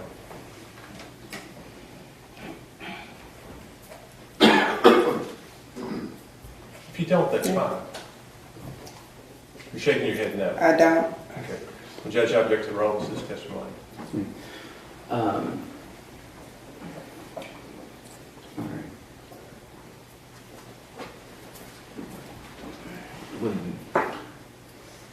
right. Defense, do you have any other questions for this witness? No, Your Honor, I do not. You do not? Okay. Thank you, ma'am. Wait, you're calling this one now or later? All right, Ms. Tarrant, you can step down. Oh, let me tell you this also. You've been sworn in, so don't go anywhere just yet. Make sure you don't talk to other witnesses about this case and don't let them talk about this case around you. I don't want you influenced by them or them influenced by you, okay? Okay. All right, thank you. All right.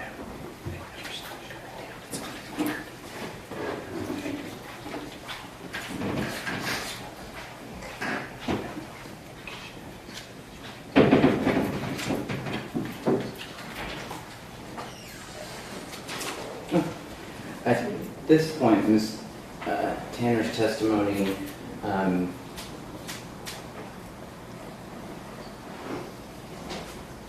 it did not seem like she was testifying as to a refutation of her own opinion so much as she was just regurgitating based on some referrals she had received. So unless that, based on that testimony right there, she would not be able to testify. I don't think she would has the predicate to testify to an opinion or reputation of Mr. Selby.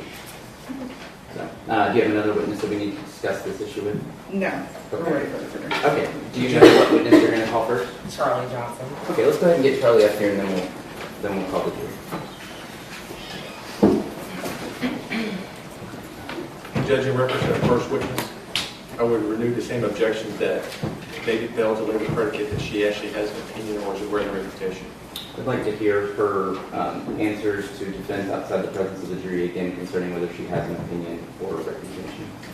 Which witness? So the very first one, Oh, okay. I think the question of do you have an opinion or do you know their reputation concerning violent character? I think be very specific and then we can see if they have one. Okay, thank you. All right. Are you Ms. Johnson? Hold on. Why don't you stand up real quick and raise your right hand. Do you solemnly swear or affirm the testimony that you're about to give in the cause now in trial will be the truth, the whole truth, and nothing but the truth, so help you God? All right. Have a seat here. Let me tell you a couple of things. One, I want you to make sure that you listen entirely to the questions that are asked. Make sure the attorneys are done asking the entire question before you answer. Do you understand? Yes, sir. Okay. And then two, what I need you to do is when you talk, I need you to talk all the way to the back. I know you have a microphone, but unless you talk loud, we can't understand you. Can you tell my bailiff in the back that you understand? I understand. Okay. All right. Then, ma'am, all right. Both sides ready for the jury? Defense ready. Defense ready. All right, bring it up.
Y'all may be seated. Oh, we got one. Okay.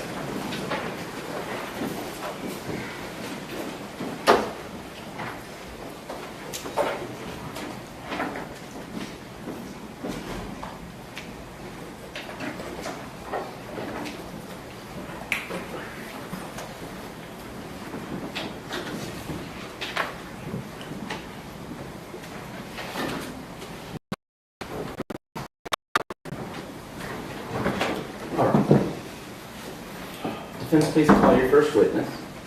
Defense calls Charlie Johnson. And then, just so that we're in front of the jury, do you wish to make any opening statement? No, Your Honor, defense will waive opening. Okay. All right. Ms. Johnson, I'll remind you that you've been sworn to tell the truth. Okay. You gotta answer out loud. Yes. All right. Your witness. Good afternoon, Charlie. How are you? Good, how are you? I'm doing well. So throughout this process, I need you to keep your voice up, okay? Okay. How old are you?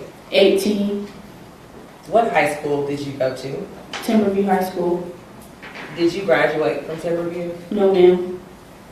What did you do instead? I got my GED. Do you currently have a job? Yes, ma'am. Where do you work? I work as a nanny for my cousin and at Rose's. What is Rose's, the restaurant? Yes, ma'am.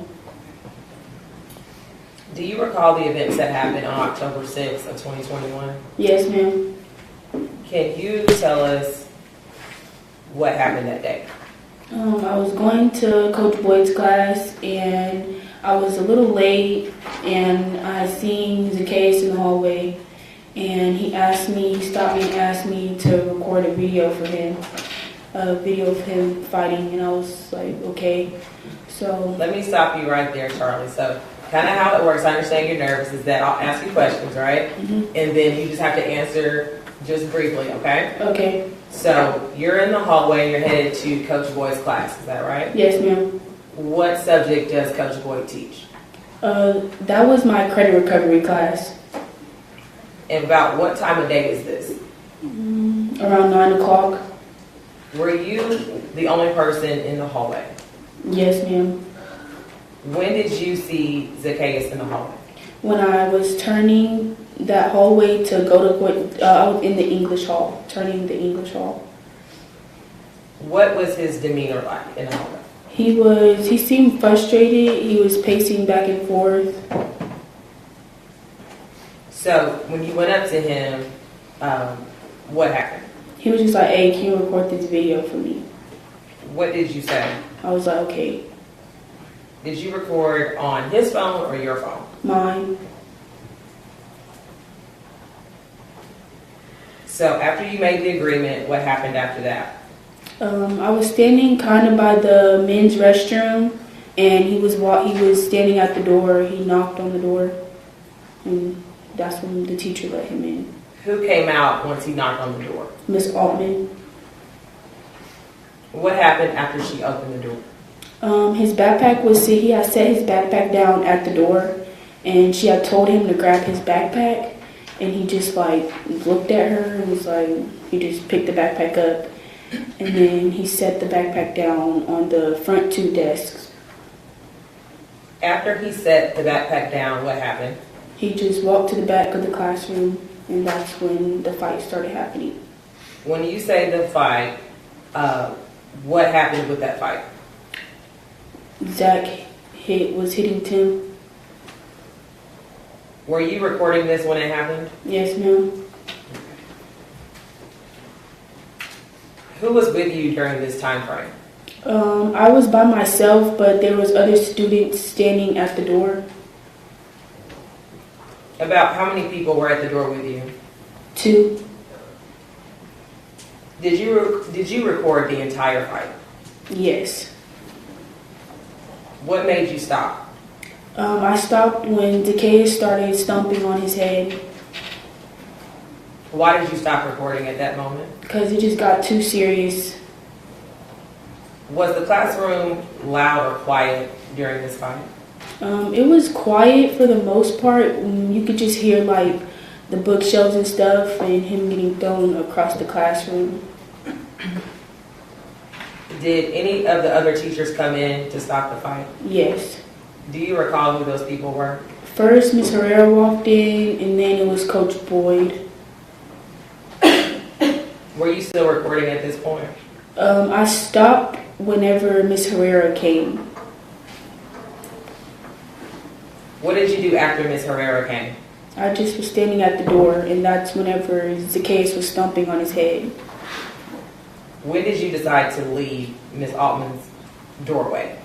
When I heard the gunshots.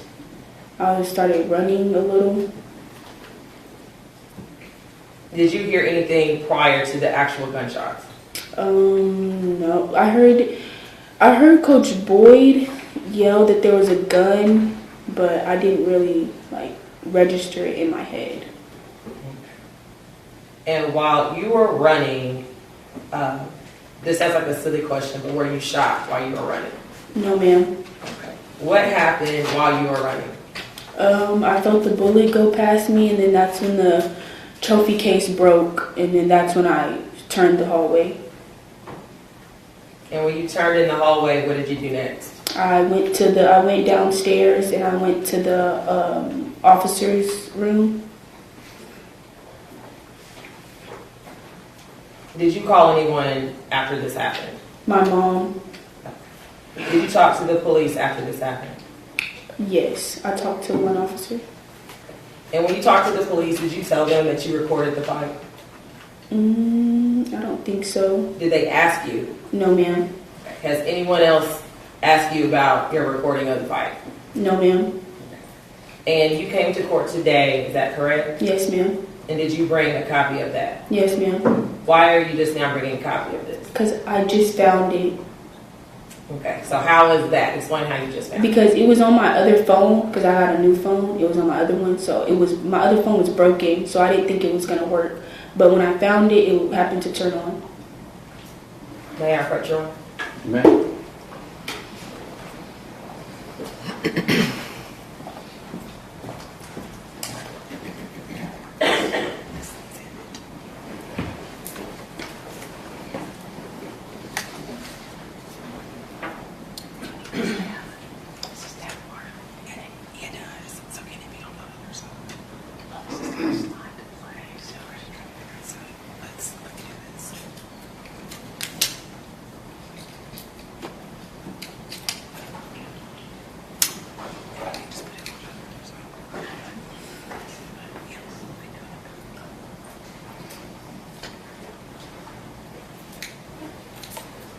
Okay, Charlie. So I am showing you was in pre-marked as Defendant's Exhibit number 4. Can you tell me what this is? The flash drive? Okay, so what is on this flash drive? The video of the fight. Okay, and have you seen this flash drive? Yes, ma'am. Okay, did you give it to Ms. Clayton and I prior to the trial today? Yes, ma'am. Okay, and has it been altered in any way since you took it off of your phone and gave it to us? No, ma'am. Okay, and was it time marked on your iPhone as this is the day that it happened? Oh, no. Okay, so how do you know that's in fact the same video? I got it because it was I recorded it on my Snapchat. So it was in my Snapchat. Okay, and can you tell us how that saves? I just saved it. I just went and saved it saved it to my camera roll. Okay. And did you initial this flash drive here? Yes, ma'am. Is that your handwriting that is a C and a J, is that correct? Yes, ma'am. Okay. Defense offers?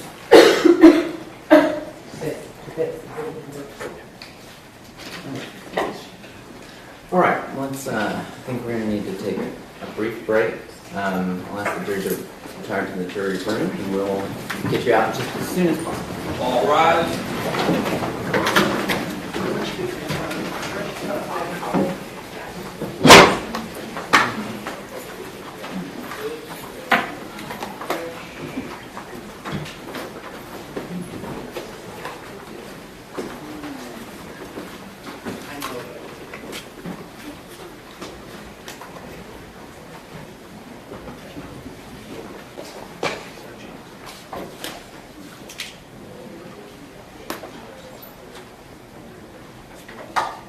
We'll give you a little bit of time to review it.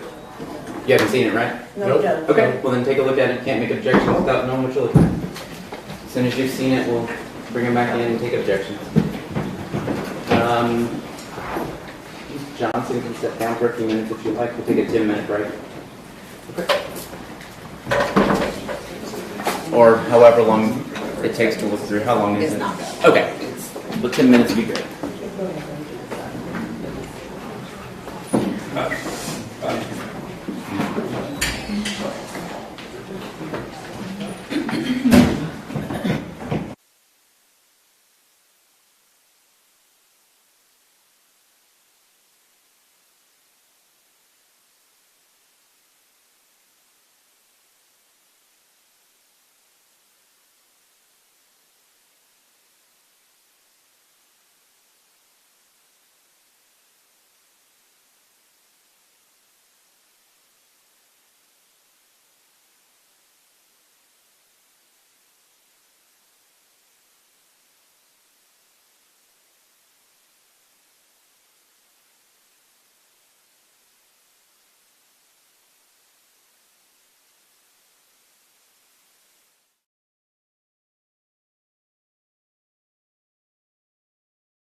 Objection to either video clip included in defense 4. No objection. All right, very good. You may proceed.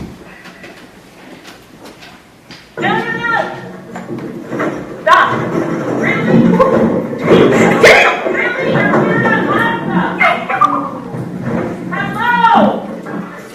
Really?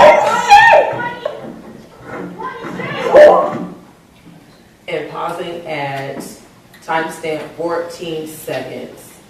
Charlie, do you see this video? Yes, ma'am. Who was wearing the white shirt and who was wearing the navy blue shirt? The students? Yes. I can't even see. Would you mind stepping down from the witness stand?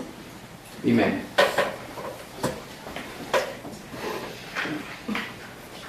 Are you talking about the ones fighting? Hold on just a second. Why don't you come stand over here by the board, and if you want her down, why don't you stand with her and ask her what you want. Okay, Charlie, so you go ahead. You can come toward me just so for the jury to be able to see. Okay, so at timestamp 14, in regards to the fight, who's wearing the white t-shirt, who's wearing the blue t-shirt? Hold on, honey. You got to talk real loud. Zacchaeus is wearing the blue one, and Tim's wearing the white one. Okay. And what is Tim's demeanor on this still shot? He's shooting his head. I'm sorry, if you speak up a little bit. He's shooting his head. I'm going to do this, Charlie. I'm going to position your body and move you around so you can speak openly, okay? Okay. Hold on just a second. The jury didn't hear your... Why don't you start over with who's who? Zacchaeus is in the blue, Tim is in the white. Thank you, ma'am. And what is Tim's demeanor like in this still shot? He's protecting his head, What is he protecting his head with? his hands, What is Zacchaeus doing in this video? punching him in the head. Can you present video? What the fuck? Get help! Video we got 9 seconds left here. Who, I know you're young, but what was just said on video? You a hoe on blood. Okay. Who is the girl yelling in the backdrop? DeQuila. You got to speak up. Me and DeQuila. Okay. And who was yelling in the video? Miss Altman. I need help!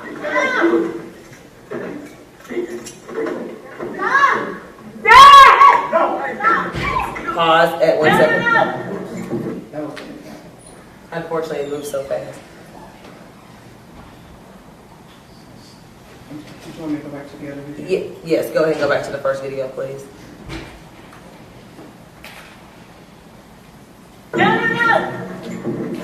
Stop!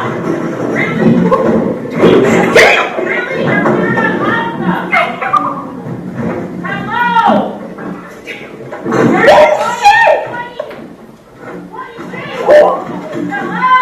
What the fuck? Get help! I need help!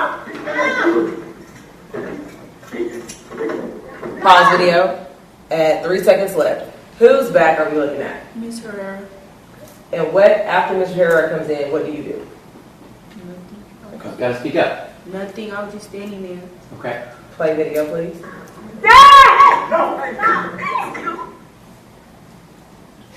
Now, defense, we would like to publish the second video. You I'm done. I'm done.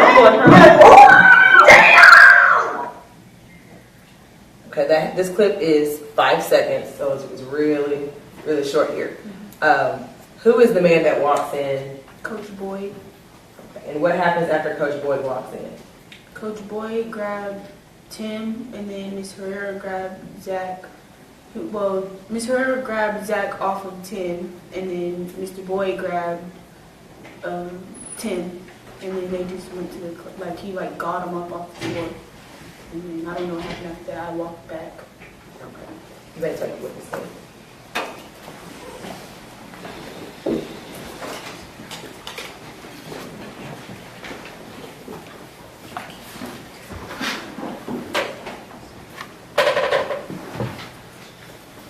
Charlotte, on the clip, there's someone yelling, "I'm done." Do you recall who that is? Miss. And after During this moment, would you characterize this fight as being intense? Yes, ma'am. Would you characterize it as being violent? Yes, ma'am. Were y'all concerned when y'all were watching this video? Yes, ma'am. After the gunshots go off, where exactly do you run in the school? I ran straight down that hallway. It's like a hallway that has lockers and water fountains, and I ran down that hallway and then I made a left. When you ran down this hallway, did the trophy case break? Yes, ma'am. How did that make you feel? I was a little bit scared because I knew that the bullet was kind of close. And even though you felt that way, do you think that Tim intended to shoot you? No, ma'am. Objection, Your Honor. That's inappropriate opinion evidence. Speculation. I'll sustain. When were you able to call your mother? I called her while I was turning that hallway. And how long did it take you to actually leave school that day? Maybe about an hour.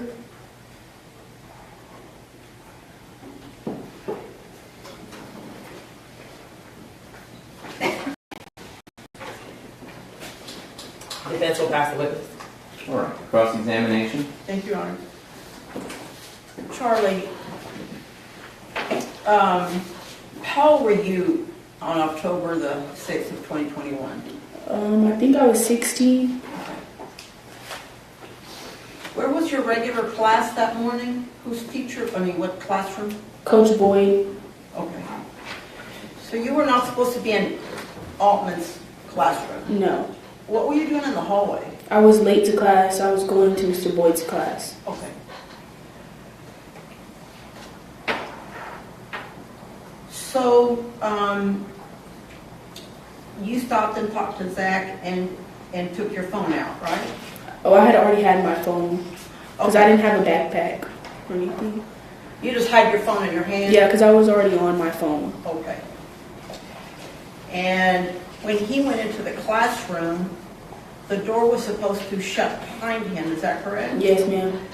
But it didn't shut. No, ma'am. Did you catch it before it shut? And no. I kind of... Hold on, let's not talk over each other. I know it'd be Okay. tempting. Let her ask her entire question. Make sure it's simple. Go ahead.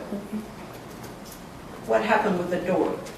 It was closing, but Miss Altman had she had held it a little, and then that's when I went in and pulled it open. Okay. And the reason that you did that is because you wanted to videotape, is that right? Yes, ma'am. And so when the fight starts, are you standing in the doorway the entire time? Yes, ma'am. You never actually went into the classroom? No, ma'am. All right. And is Miss Altman trying to get you and other students to get away from that doorway? She wasn't really saying for us to get away from the door. She was more so of calling help for other teachers. Are you one of the ones that was standing in the doorway that she was telling to move away from that doorway? I don't know. You don't know? She wasn't really yelling. She wasn't really talking to me or yelling at me. Okay. And you mentioned for the defense attorney that you were concerned, that you became concerned. Yes, ma'am. Were you the student that when Coach Boyd came around to the classroom, and then Coach Walker, were you the one that was standing in the doorway laughing? No. Were some people laughing? Yes. Okay. Who's the person that says, what the fuck? Me. Who's the person that says, damn? Me. Okay. But you're not laughing? No, ma'am. So when you hear the gunshots, you see that it's Tim that has a gun, right? Yes, ma'am. So you saw that part. I didn't see him with the gun, but I seen him fight. I seen the shot fire off. Okay, so you saw when Zach got hit the first time? No, I just seen the gun. I just seen the gunshot. I just seen the gun, the fire from the gun. Okay, And you saw that Tim had it, right? Yes, ma'am. Okay. So you start running straight down that hallway towards the glass case, right? Yes, ma'am. And you felt what go by you? A bullet. And you said that you're just a little bit scared? Yeah, I just was like, cause I knew in my heart that he wasn't coming for me. Okay. But if that bullet had hit you, you'd still be dead, wouldn't you? Maybe. I don't know. Right? I don't know. How about those other girls that were closer to the glass case that were ahead of you? Objection to speculation. If you're asking the same question as to those other girls, then I'll sustain the objection. I'll rephrase. Okay. Were there other students in that hallway that were a little bit ahead of you, also Yes. running? Yes, ma'am. Okay. Whenever you're down that hallway, do you see the glass case break? Yes, ma'am. Okay.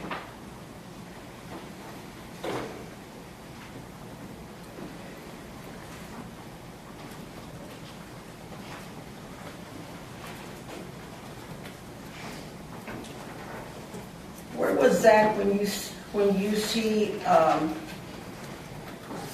him firing that weapon? He was running. He's running? He's trying to get out of that classroom like the other students? Yes, ma'am. And you've already identified on that video that Coach Herrera and Coach Boyd came in, and one of them had Timothy and one had Zach. Yes, ma'am. Right.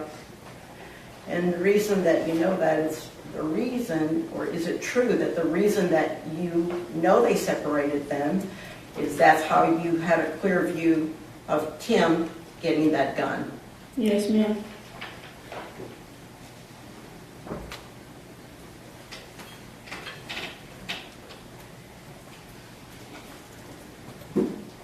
Did you ever turn around and look back down that hallway at what was happening? No, ma'am. Why not? I was just trying to get away. Because you were a lot scared, don't you think? Objection to speculation. I'm asking her if she was her emotional state. You asked if she was trying to get away? I was asking her if she's scared. Oh, that's over with. A little bit. A little bit scared? Yes, ma'am. Okay. And you didn't come back to finish videoing, right? No. All right. Where did you go? To the police office. The police office? Is that downstairs? Yes, ma'am.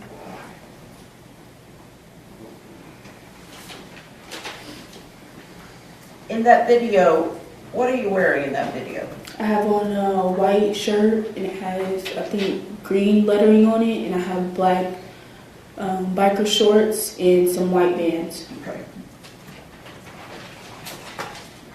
Pass the witness. Redirect? Charlie, on the video, we hear you saying audibly, "What the fuck" and "damn." Is that correct? Yes, ma'am. Why are you saying that? Because he was getting thrown around. Like, it was too intense. Is that the reason for why you stopped filming the fight? Yes, ma'am. And is that why you just left and ran down the hallway? Yes, ma'am. No further questions? All right. Anything further cross? Just briefly. Okay. I thought you just testified that the reason you started running was because Tim had a gun. It was more like, it was both. Like, after he got his head stumped on, that's when I was already about to walk away. But then I had looked more, and then that's when I seen him get the gun. Because when that fight's going on, you're not stopping to video. You're keeping video, right? Yes, ma'am. It's only when the gun comes out that you said you heard Coach Boyd say gun, that you start running. Is that right? Objection to compound question and ask and answer. What's the rule? You can answer. It was more so of like me just trying to get away. Okay. He yelled gun after he had already been stumped on. After he got stumped on, that's when I was about to walk away. Okay. All right. I don't have anything further. Any further redirect? Nothing further from the defense. Okay. May the witness be excused? Yes, Judge. All right, you may be excused.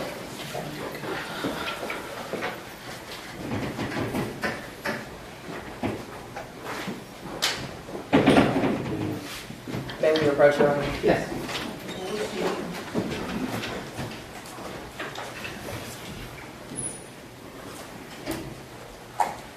Good. For the record. For the record.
And there's one thing for the court to consider, to give y'all time to get your witness here or find another method by which to present them. But if you've got other witnesses in this trial, your decision to call them is now. Do y'all have any other witnesses? Not besides the one that we are working to try to secure. Okay, do you understand that I'm not putting on more witnesses today will bar you from bringing them after that witness tomorrow or when we can get her here? Yes, Your Honor. Okay. All right. Let's go off the record. How do you anticipate getting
right now? Yes, ma'am. Okay, just want to make sure. You are correct. That's what we would be requesting. Okay, all right.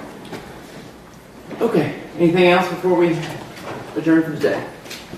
I presume you're putting transferred intent in there based on what our, Yeah, why don't you also send proposed, I've got a couple of different ways we can do transferred intent. If you've got a way that you are going to be requesting it, please send it, include both parties. and then, Okay, and we will be objecting to self-defense. I understand. And I'll be taking a look at that, but I'm not making that any kind of ruling with regards to that right now. All right, but anything else today? All right, can you give me an update by when? Like? I would, I mean, I've sent her an email, Okay. so she's been pretty communicative. Good. All right, well then, hopefully y'all can give me some kind of answer before 5. If not, somebody's got my cell phone, but I just need to know what I'm doing before I get here tomorrow, okay? All right. Judge, do you want us to remain available today to work on the charge and have it ready for tomorrow?